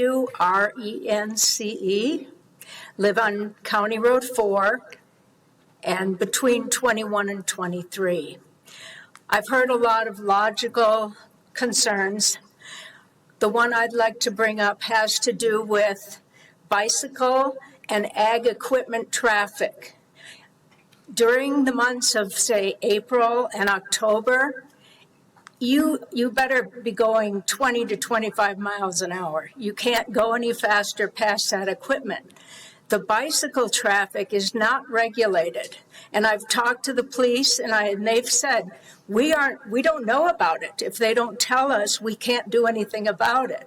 So perhaps there's something that can be regulated to minimize that kind of traffic. You can sit on those roads on 21 and it goes up 21, comes down 23, and you can sit there for the longest time while bicyclers are flipping you the bird and telling you to get out of their way. I like bicycles, but I don't like how they're being treated in our rural community and how we have to deal with it. So I'd please like to see some sort of regulation that requires them to either apply for an application or permission to use those roads that way. Thank you. Thank you, Robin. Next, please. And Jenny, as we're waiting, is there still that person online? We have 4 attendees, and I'd like to remind those attendees to use the raise your hand function if you would like to speak. And again, I just wanted to check that there are 4 folks online. Are there any other people here in person who wish to offer public comment? Please come on up, and of course, welcome.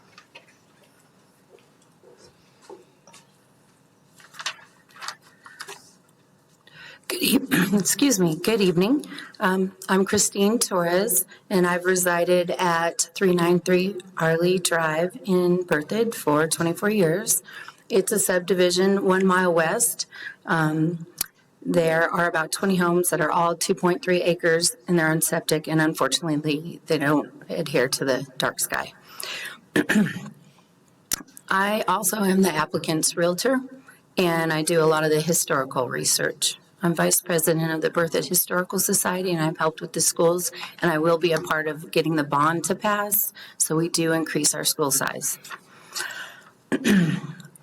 What's really important to me is preserving the connected community feel of Berthoud, and so I've done a lot of research with Mark French.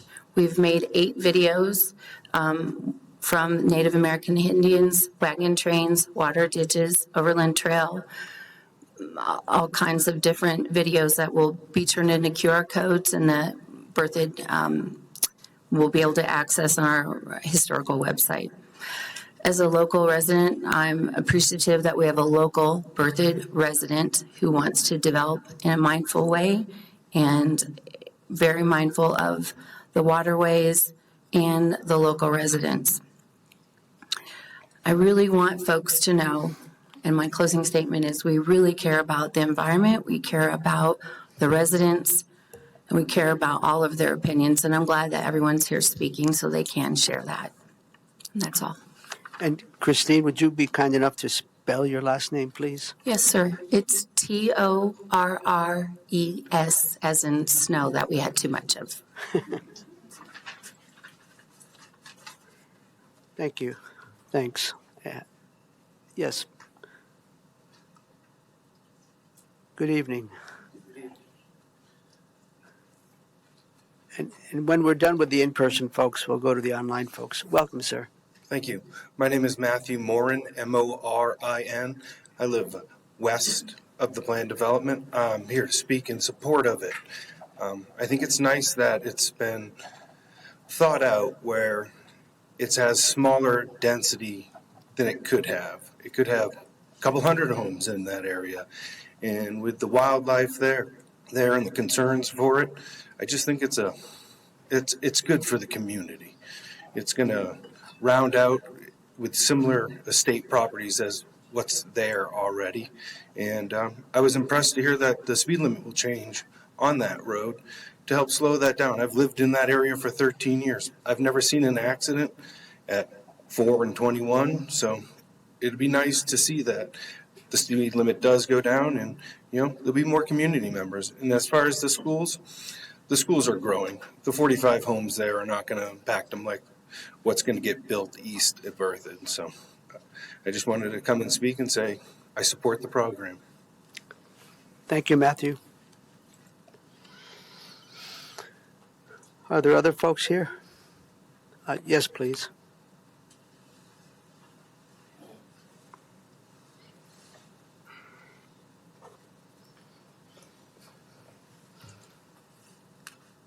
Thank you, Commissioners. My name is Brian Campbell, Campbell.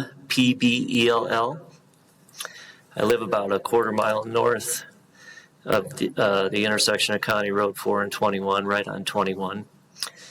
So I can actually see this property from my property. But in doing research on the land use code and kind of breaking it down and really understanding about what could be on this property if they were to bring in sewer, from what I understand, it looks like there could be 209 homes on this property if they brought in public sewer. And so I feel like, short of not developing this, it would have been great if the county would buy properties like this and create open space, but I understand that that's not realistic all the time.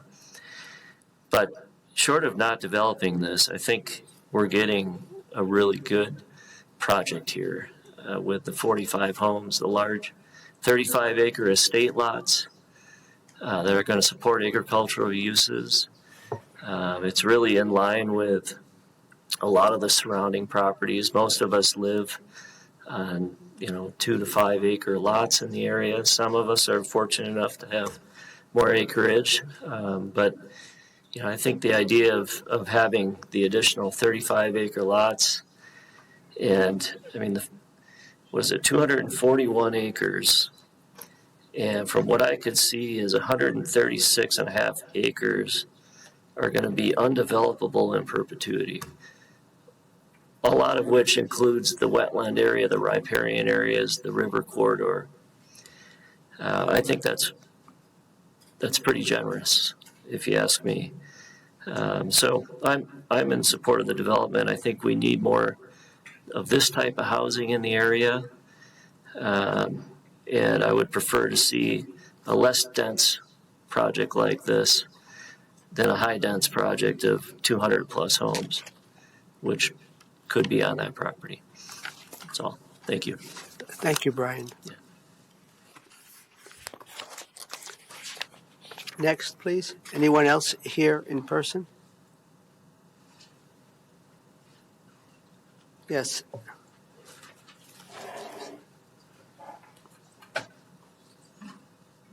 Hello. How's it going? My name's Devaki Douillard. Last name's Douillard. And I just want to say that we are a resident on the east side of the development off Singing Waters Court, and also have water rights from the Eagle Ditch, and that's our principal water supply, with supplemental water rights from the Little Thompson. And so while the group while the group from the Eagle Ditch is small, we've been working together to try to prepare the head gate since the 2013 flood. So we'd love to work in conjunction with the development to get that repaired, because that is our principal water supply, and we are an agricultural property. I also would like to ask you to consider that instead of approving a footpath along the riparian area, it would be just as easy to place a fence, barring any people and dogs from interfering with that area to protect the wildlife. Thirdly, a major concern for us is the septic tanks in that area. With the groundwater being so high, I think that's a concern for water contamination, the aquifer, and the wetlands. So I know in some other counties they have required above-ground septic tanks, and that could be an option for you to consider as well for this development. So thank you. Could you tell us your first name, please? Devaki, Devaki. Devaki. Thank you.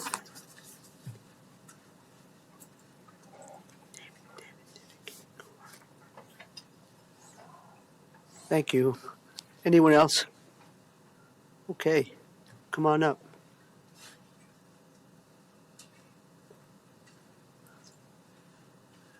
My name is Dave Daubert. I live on Singing Waters Court. Last name is Daubert. I'm on the east side of the development. Excuse me. 1981 to 1985, I lived in California, rural California, when I was in the military. And I'm glad to see that a California developer is bringing California to Larimer County. Basically, I got a neighborhood now I'm going to look at.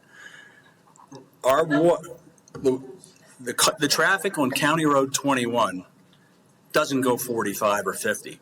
They do 85. I swear to God, I watch it every afternoon. Our water comes from the western slope. Where are we going to get our water? That's the Colorado River. It goes down to Phoenix, where a Saudi's dairy farms pump it out to grow alfalfa to ship to the UAE and the Middle East. That's our water. And now we're not going to have enough. I'm already under water restrictions. So I don't get this. Why are we building? There's not enough water now. What's it going to be like in 10 years? I lived in that house during the flood in 13. That field was underwater. okay? And it wasn't dams breaking. I watched it. I was pumping water out of my house while that river was flooding. So good luck if you're going to put a house in that field. Thank you. Thank you. Let's move to the person who has their hand raised. We'll do the folks online, and then we still have the option of coming back if there are other folks in person who wish to offer public comment. I believe is it Linnea Carlson? Yep, I will unmute and they should be able to speak. Linnea, welcome. You have about 2.5 minutes, please. And we did receive your letter, your document. Thank you. And that document, Justin, I know you said you would be included in the staff report, but I didn't see it. I don't think it made it. I live on County Road 4 between 21 and 23. And the document that I sent, I think, had between 45 and 50 questions. So I'll narrow it down to probably 3. So given that some of the heaviest use of County Road 4 occurs during the summer, and on the weekends, and this is all kinds of traffic, ag traffic, trailers, RVs, boaters, large motorcycle groups, large bicycle groups. I'm curious as to why the traffic study was done on Thursday, March 9th. In terms of the wetlands, I know in the preliminary wetland migration plan, it stated that the wetland buffer zones will be left in their natural states. So when does that begin? Because I have noticed many trees being cut down along the river in the last several weeks. And also, I think Mr. Homey said that the Little Thompson will be providing water for the pond in the off-season. I'd like to know if I heard that correctly, and if so, that really makes no sense to me. Why water would be, when we're being told to restrict our water usage, why it would be provided for a pond. And if I have any time left, I'd like to give it over to Patty Martellaro. Thank you, Linnea. And there's about a minute, Patty. Well, actually, time out. Nope, I changed my mind. We don't typically do that, sharing time. But Linnea, can you continue or wrap it up? You have about 50 seconds. Okay. Sorry, I have Patty. another question. So I don't understand why a wildlife conservation plan was not required for the property. I know in the presentation with the planners that Mr. Hoyme said that wildlife migration would not be impeded or something to that effect, and I would like to know how he knows that. So in summary, Linnea? I would say one more thing, which is that given that smart growth isn't just a buzzword, not a buzz phrase, I would like to see smart growth entertained more. I do appreciate the conservation development, how it's designed. However, I do not think that developing this rural land follows the tenets of smart growth. Thank you. That's all. Thanks a lot. Who has their hand raised next? We have no other hands raised. If you would like to speak and you're joining us via Zoom, please use the raise hand function. No more hands. Okay. So we'll go back to the hearing room, folks in person. Is there anyone else who wishes to offer public comment at this time?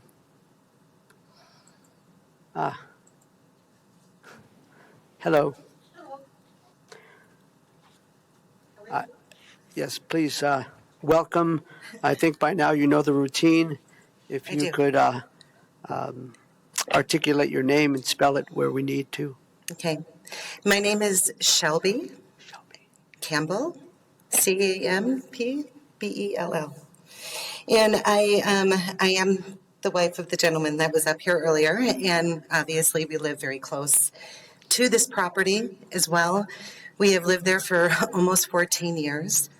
We have seen an incredible amount of development, right, in Berthoud. And what I appreciate, I am obviously in favor of this development because it is smart, in my opinion.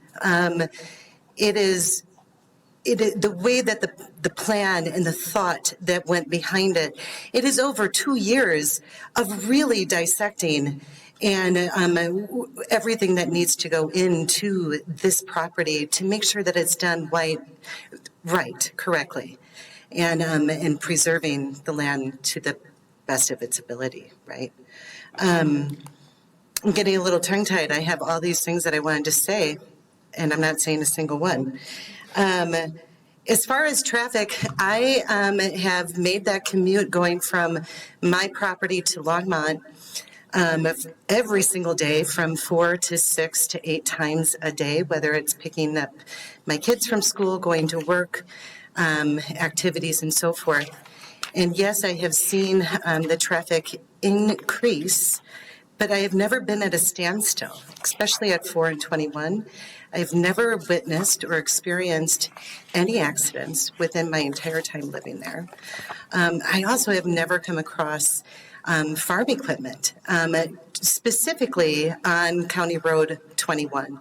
I have some by Terry Lake, further down north or south. I have definitely experienced farm equipment, but I have not.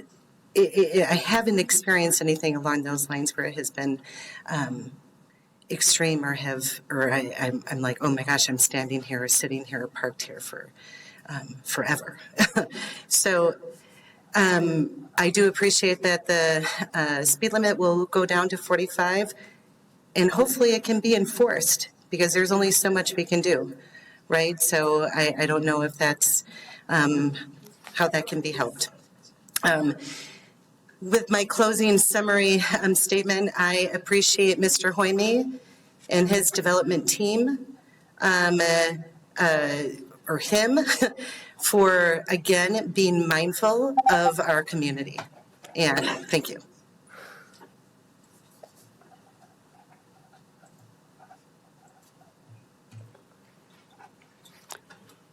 Thank you, Shelby. Hello.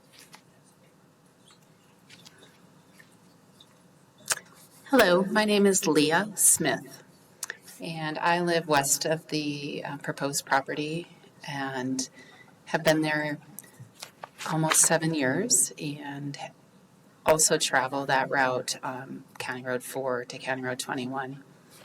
I have always been concerned about the traffic speed in that area, and I'm glad also that it's going to be reduced with this particular development coming online and bringing some light to that. And again, it also to repeat what Shelby said, enforcement's going to be a really important part of that piece. I also would like to say that I am impressed with the way that the development is laid out to be, the way the development will come to be. And also I'm happy that it's not going to be higher density than what they're showing at this point in time. Did you have a question? You look like you were going to ask me something. Oh, okay. In summary, I'm for the development. Thank you. Thank you. And it's Leah, right? Thank you.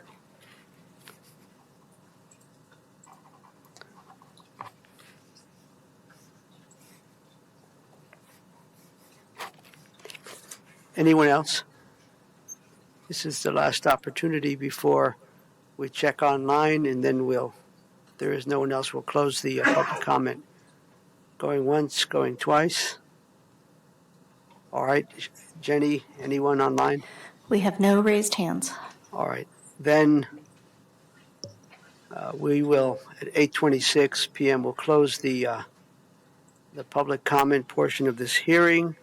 And at this time, we'll ask Mr. Holm to come on up and offer a rebuttal to the issues that have been raised by the community members.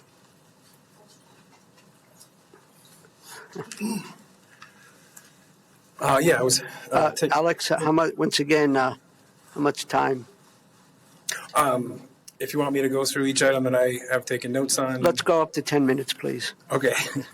I guess Patty and Grant were first to speak. I understand that neighbors of the property, as many have pointed out, whether they're for or against what we're doing, would prefer that nothing happens. Obviously, we didn't acquire the property to go that route, and so we are trying to be very mindful as to how that layout happened.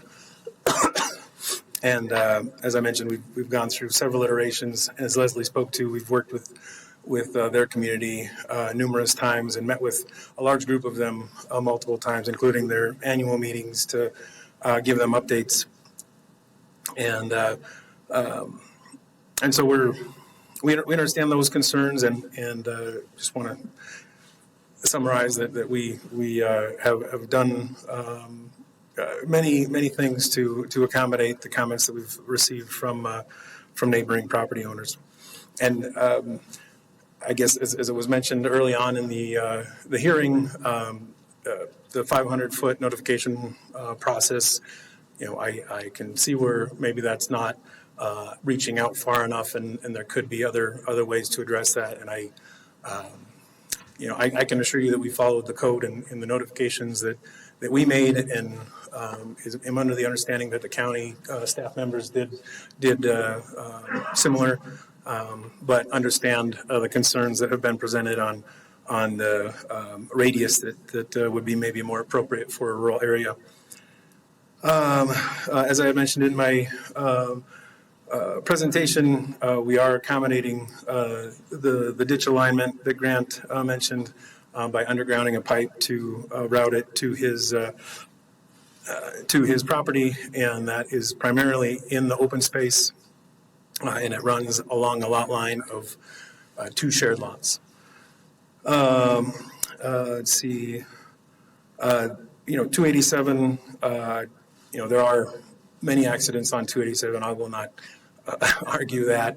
Actually, one of my coworkers was involved in an accident at the light at County Road 8 or Highway 56 and 287 in the ice this morning. And I guess that's an existing issue, and really the amount of trips that we are proposing compared to the magnitude of flow that goes on that road is essentially a drop in the bucket. Let's see. Let's see. Alicia had a County Road 21 safety concern. I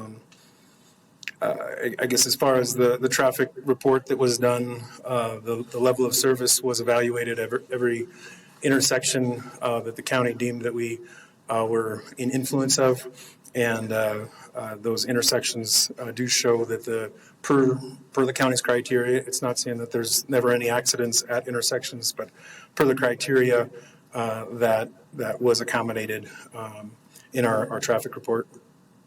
Let's see. Jim Labe, he mentioned the schooling. I'm well aware of the Berthoud schooling. Both my sons go to Turner Middle School currently, and have gone or went every single year to Berthoud Elementary. I was a part of the group that went out and did advertising for the mill and bond. If you saw the large 4x4 foot signs, I put up every single one of those. So I'm aware of the issues that the school district has, and the essentially the demographic that's within our development in a larger lot. There's not going to be a significant amount of additional school children that come out of that. We anticipate a lot of empty nesters and retirees in understanding what type of buyer that is our demographic. And so I'm well aware of schooling issues. Those are more in the school district's control than the county's, as I'm sure you're all aware. The floodplain, as I mentioned in my proposal, we've spoken a lot to that and addressed it, I feel, fairly thoroughly with the aerial overlays that have happened right after the flood. He also had comments on traffic, which I believe I've addressed earlier. Robin had the comments on the bikes and the ag traffic. I understand that there is bikes and ag traffic. I know that our traffic report does track the bike activity as well, as is required. I'm not sure if any ag vehicles went by on the day of that, and I have seen a ag vehicle here and there in my significant visits to the property. As far as the septic fields, each one of those will have to be designed and approved by Leah over here, Ms. Snyder over here. And it is correct that where there is a high water table, there is a special design that goes into that, and that will be accommodated. Let's see. Linnea, I won't go through every item on her letter. I have thought through each item there. But as far as the timing on traffic counts, as far as the process that was gone through, it was not done to try to get around anything. Is done in accordance with the Larimer County criteria. The river corridor use, there is ongoing agricultural use that occurs within the river area with the cattle grazing that goes on. Also, when the property was acquired, there was excessive flood debris throughout the property that we have been going through and cleaning that up. We've also been performing upkeep of the of the, call it deferred maintenance of the property. There hadn't been a residence on there for some time. The resident home was actually taken out when they put a high pressure gas main through there. And so the existing farmyard has many dead trees that are essentially a hazard. We are preserving anything that is in good condition. And then Linnea also mentioned the shoulder, or she said the off-season water, but I guess as it's referred to in the non-potable design, it's discussed as the shoulder season water. And so the supply ditch runs from a certain date and then it closes down on a certain date. And in that shoulder season, there's a calculation that our irrigation designer has gone through to determine how much water needs to be dedicated for that and appropriately size and acquire a tap from Little Thompson to provide that shoulder season water. And I guess, and essentially with that non-potable use, we're using that existing ditch water to the furthest extent that we can, and then essentially that shoulder season water is back up for when that gets shut down. And then in regards to the wildlife or riparian corridor, we did have the ecologist perform a delineation, and that's what's shown in our plan that shows the riparian setback. And so that is the study that we went through to address the wildlife corridor. I think that was all Linnea's ones that were brought up on the call anyway. And that is all I have in my notes. If there are any notes that you took that I missed, please let me know. Thank you. Thank you, Alex. I think at this time, I'm going to offer a couple of thoughts. I think we can ask questions of staff, but I'm going to throw a wrench in all of this. I feel like I need more time to process everything we've heard tonight. the fact that we received the referring agency letters just tonight, the fact that there's some written comment that we just received tonight. I'm going to suggest that we continue this hearing for a final decision. So I just want to put that out there, and I'm sure that that gums up the work a bit, the works. But I feel like I need to process before I can make a good decision on this. So with that in mind, and ultimately we all have to agree to do that, I'm just putting it out there.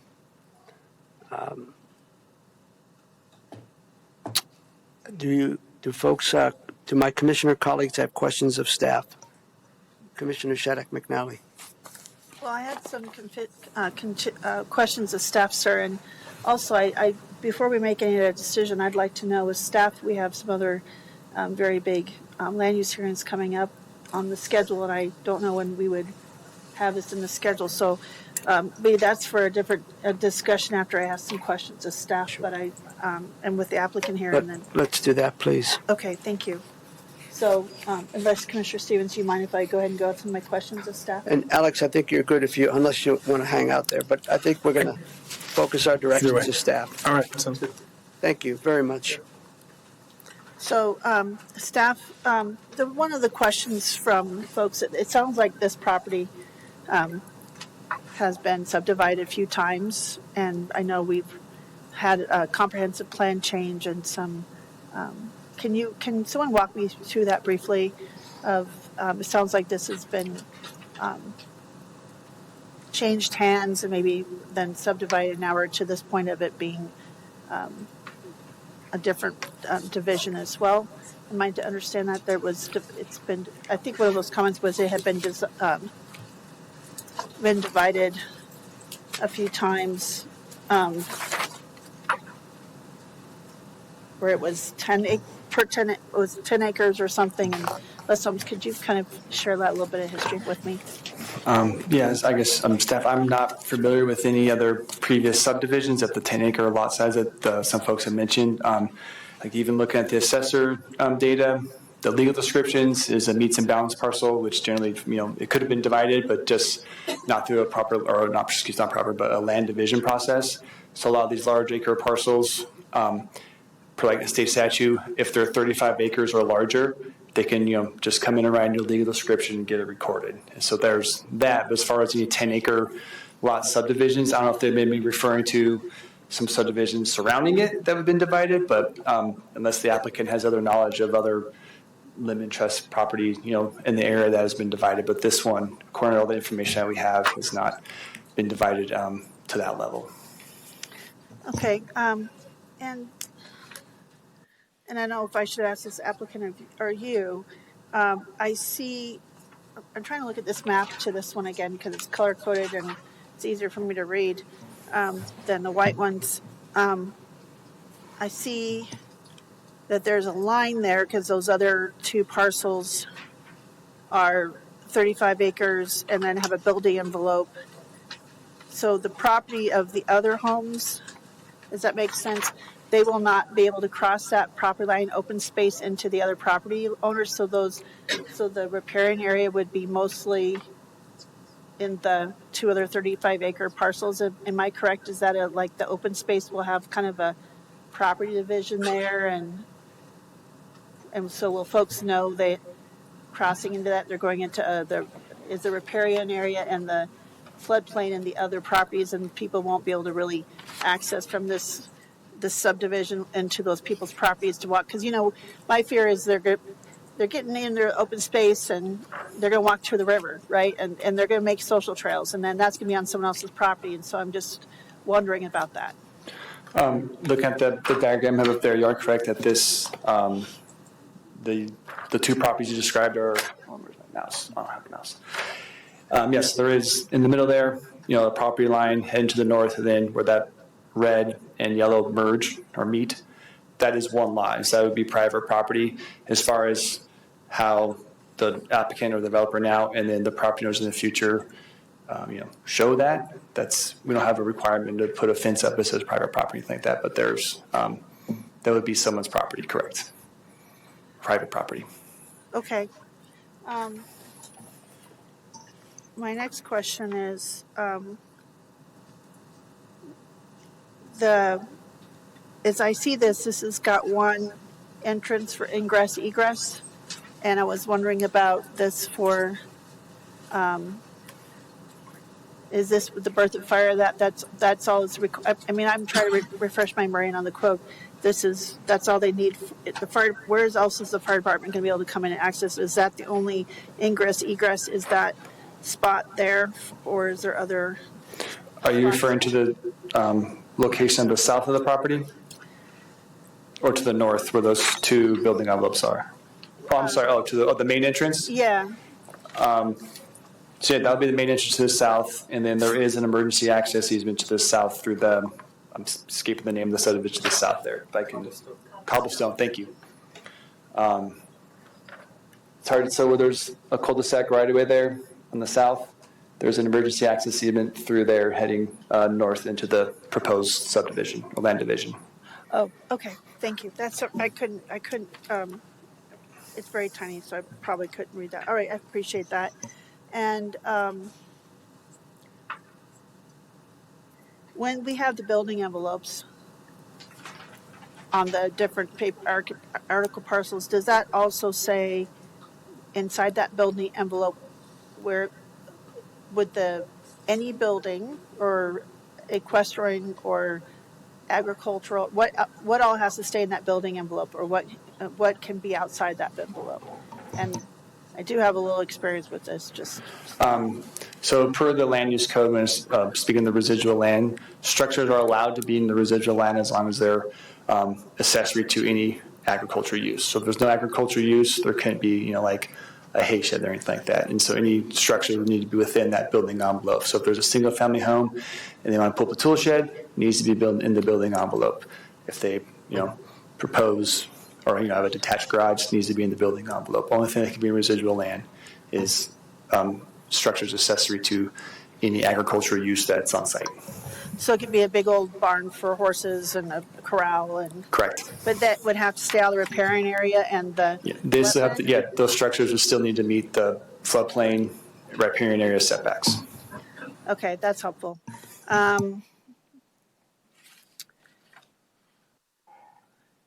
think that's all I have for now. Thank you. I'll just see if my colleagues have questions. Thank you. Thank you, Commissioner. Commissioner Stevens, do you have any questions of staff? A few questions. Mr. Kenner, I think Ronald, talked about the culvert and that flooding of his place. Were we aware of that situation?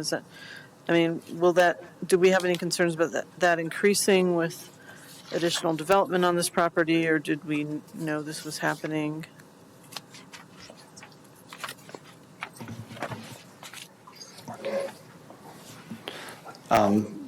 As planning staff was not aware of any flooding issues at that culvert that he mentioned, but as part of this development in all subdivisions, there is a drainage report required that addresses some of those things, and engineering is here to have any more details or clarification with that.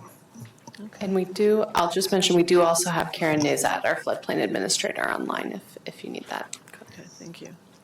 Yeah, are you referring specifically to the question regarding drainage going across County Road 21? Is that the question here? Okay. Yeah. Just want to make sure I was addressing the right drainage question. So yeah, as Justin mentioned, they did prepare a drainage report that's going to,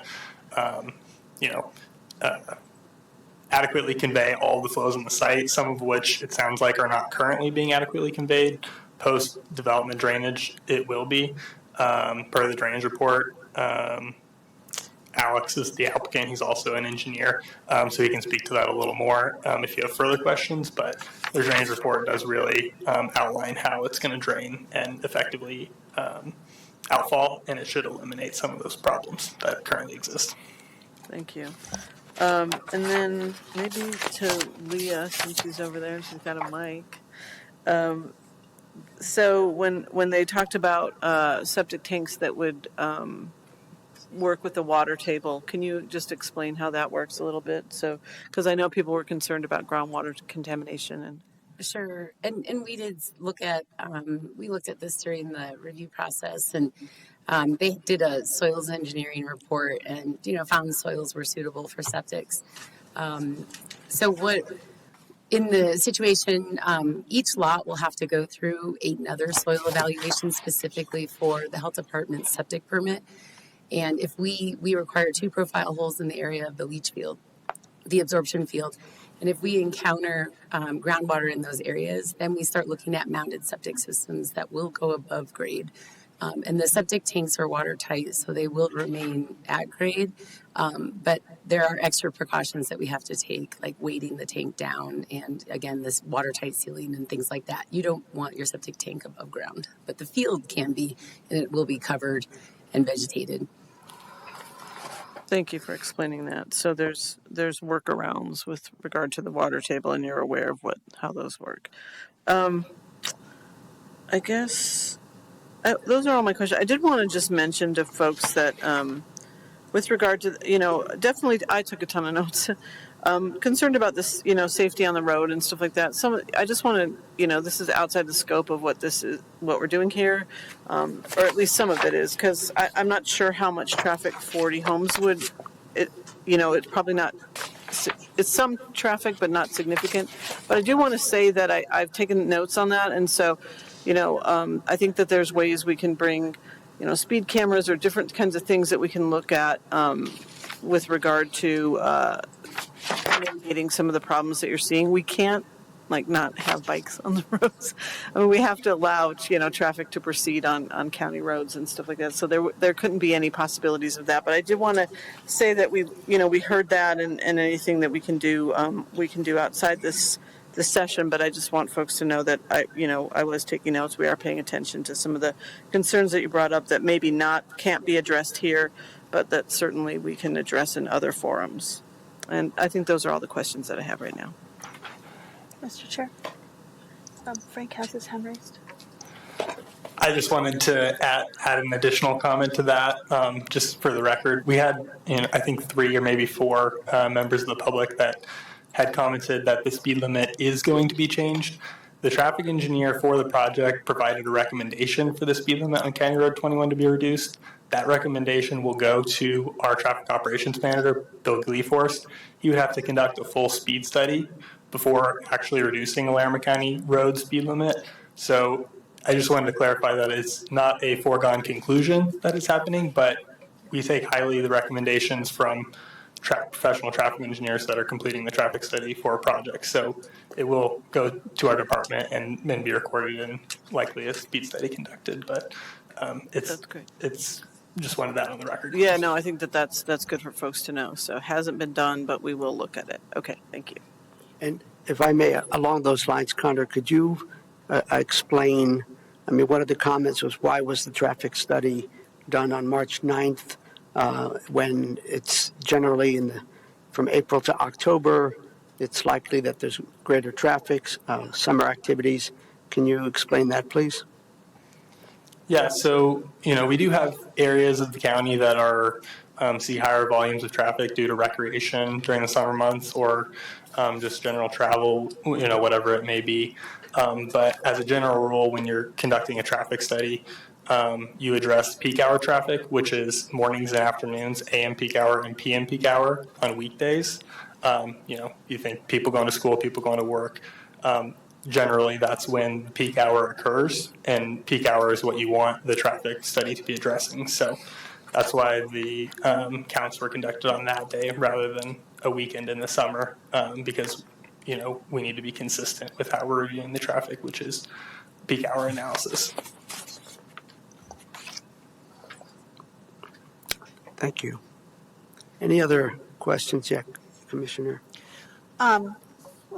Mr. Chair, since my colleague had kind of added a comment, I just wanted to kind of address a couple. First off, I think someone had mentioned in their comments about, we approved all these homes in Berthoud, but we don't approve homes inside the city limits, that only in unincorporated area. The whole county, everyone lives in the county, whether you're in the city or incorporated, but we don't have anything to do with the way the cities approve the homes inside the cities. And so that does impact schools. I used to serve on the Thompson School for 20 years, very involved in the DAC and the superintendent's committee, and Ms. Torres knows my track record is for 20 years. I'm looking at you, Christine. Very long time knowing that I've been very involved with that and aware of that. And so I just want to make sure that people know that the county and Larimer County Board of Commissioners have nothing to do with approving the inside the town limits. And so that is for something for comment for the board, the town board there. Also, I was concerned about the comment about profit and county revenue. You know, that's something that never enters our mind that, hey, if we build more homes, we're going to get more revenue. At least that as a commissioner, I don't want that to be thinking that we approve homes just to increase county revenue, because that means more county services. And I just want to be very clear about that. It's not something that born and raised in this area, I'm certainly aware of the changes, and I don't think we've ever thought of it that way. Certainly infrastructure and providing services within the county is costly. We're very aware of that, and so I just want to address that very before I forget that is not the county is here to serve our residents, and we are a public entity looking to serve our residents, and we don't look for profit or things like that. So I wanted to address that. And then I also wanted to ask Leah real quick, if I might, Mr. Chair, back to the septic tank, since I'm on septic myself, and I know even the building envelopes, each of those building envelopes and each of those lots is going to have to go through this process with the health department and with the building department about where to build, where to put the septic, and all of those connections. So some of these lots, if the septic tanks are closer to the repairing area, that might be in consideration to kind of have the septic leach fields a little bit more away from the repairing area, and so they would probably be on the other side, and we would have some protections or thinking about the gravity and all those things that I know is something that we had to do. So just curious about that. Oh, sure. Yes, we have several very protective setbacks, so at least a minimum of 100 feet, depending on the size of the system. So we also have to look at considerations. If it's really bad soils, it's going to need a larger system to perk that, so then you want to take that into account. Some systems may even be set back further from surface water, groundwater wells, things like that, only for further protection, especially if we're looking, if any of these are like, 6 to 10 bedroom. I don't know if there's a minimum or maximum house size here.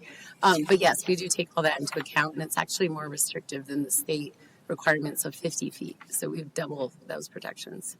So I thought, okay, thank you very much. I appreciate that. That's all I have right now, Mr. I'll offer one last question for Justin, and then we can discuss my suggestion. In the information, it says that the subdivision is proposed to be phased. What is your understanding of that? Yes, so like I mentioned in the staff report, the applicant is proposing to phase the development. The exact nature and number of phases and the structure of the phases will be determined at the final plat submittal. It's a little unorthodox. Usually we have this determined at the preliminary plat, but there was, I'll be honest, the transition between the planners and where documents were the original phasing plan was not seen, and so we I worked with our staff. We felt comfortable, and with the applicant, proceeding to the final plat and then finalizing the phasing plan there.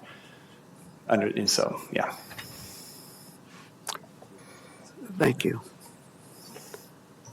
So, regarding my suggestion, Rebecca, if we were to continue the hearing, and I base that on a lot of input we've received tonight, some of the documentation like the referring agency comments, and some of the public input, we only got that this evening, I believe.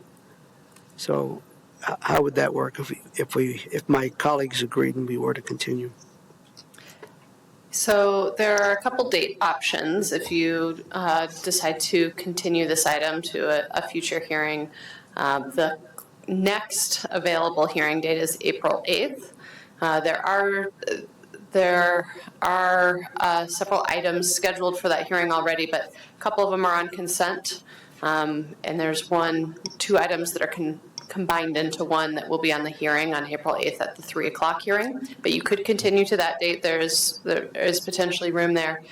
The next available date after that is April 22nd, which is also the first hearing date for the Thornton Pipeline 1041 hearing. So the 3 o'clock hearing that day is available and does not have items scheduled on it, or it does have one discussion item on it, so it could make for a very long day to have a couple discussion items at 3 o'clock and the Thornton hearing in the evening.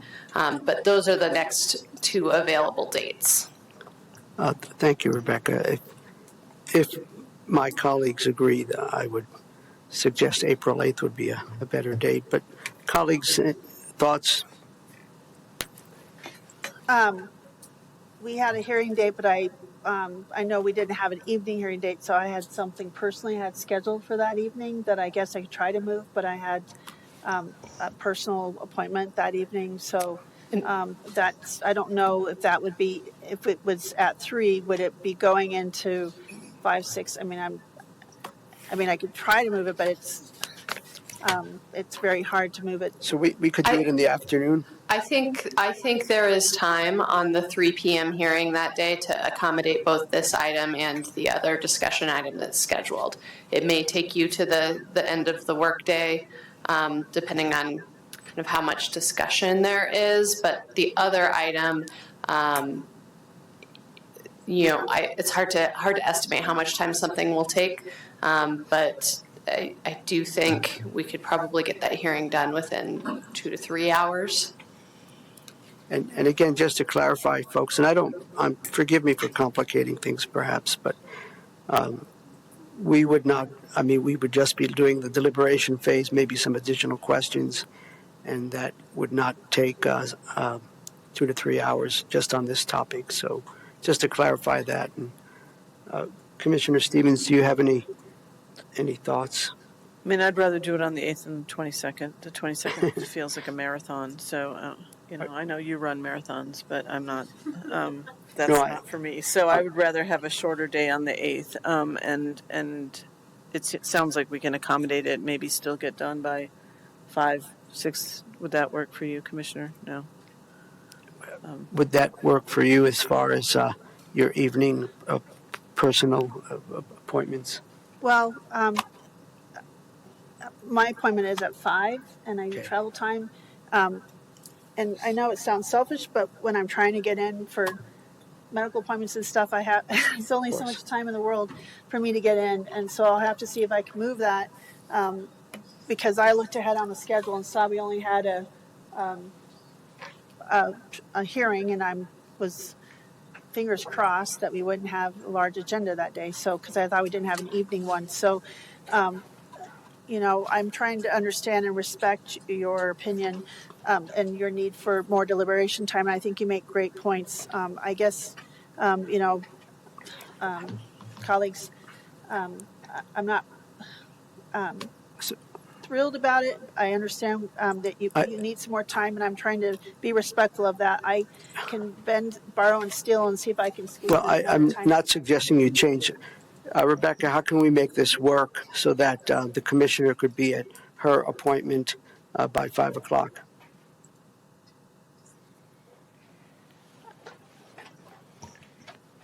I think that's a decision for the board to make of whether you find it acceptable to maybe have 2 commissioners making a decision on one or the other project that are scheduled for the 8th. So if this project were continued to the 8th, or the other item, which is an appeal of a decision related to some wireless telecommunications facilities. So just to give you kind of a preview of the items that would be on that hearing. So I don't know that we could accomplish both of those items, guaranteed by 5 p.m. So that would be a decision for you all to make, if that's the best day, or if you would like to proceed without a full board, or if you would like to consider a different date or a different option, a different time. again, I don't want to belabor this, but I'm not prepared to make an informed decision based on all the information we receive. So that's what I'm asking.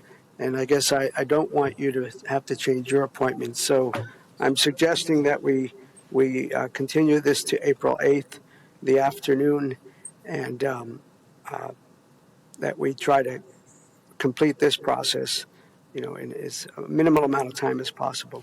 Yeah, so we can put this item as the first item on the agenda. For example, if you want to make sure that all three of you can continue this conversation together and make a decision, and move the other item after this one, we could set the agenda in a way that meets whatever kind of decision you want to make about scheduling. I think that's a good suggestion. Colleagues are, with that in mind and recognizing that we do not wish to change your plans, Commissioner Shattuck McNally, would one be willing to offer the motion to continue this hearing till April 8th, 3 p.m.? I will. Yes, Mr. Chair, I move to continue this item till April 8th, 2024 at 3 p.m. Do we need the item number? It probably wouldn't hurt just to say the number. Okay. All right, hold on.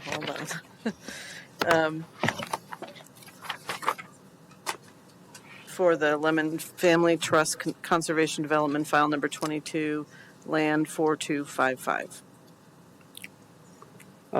Thank you, Commissioner. That's a proper motion. Any further discussion? All those in favor? Aye. Aye. Aye. That passes 3-0. Thank you all for being here. We will make a final decision on Monday, April 8th. We are adjourned.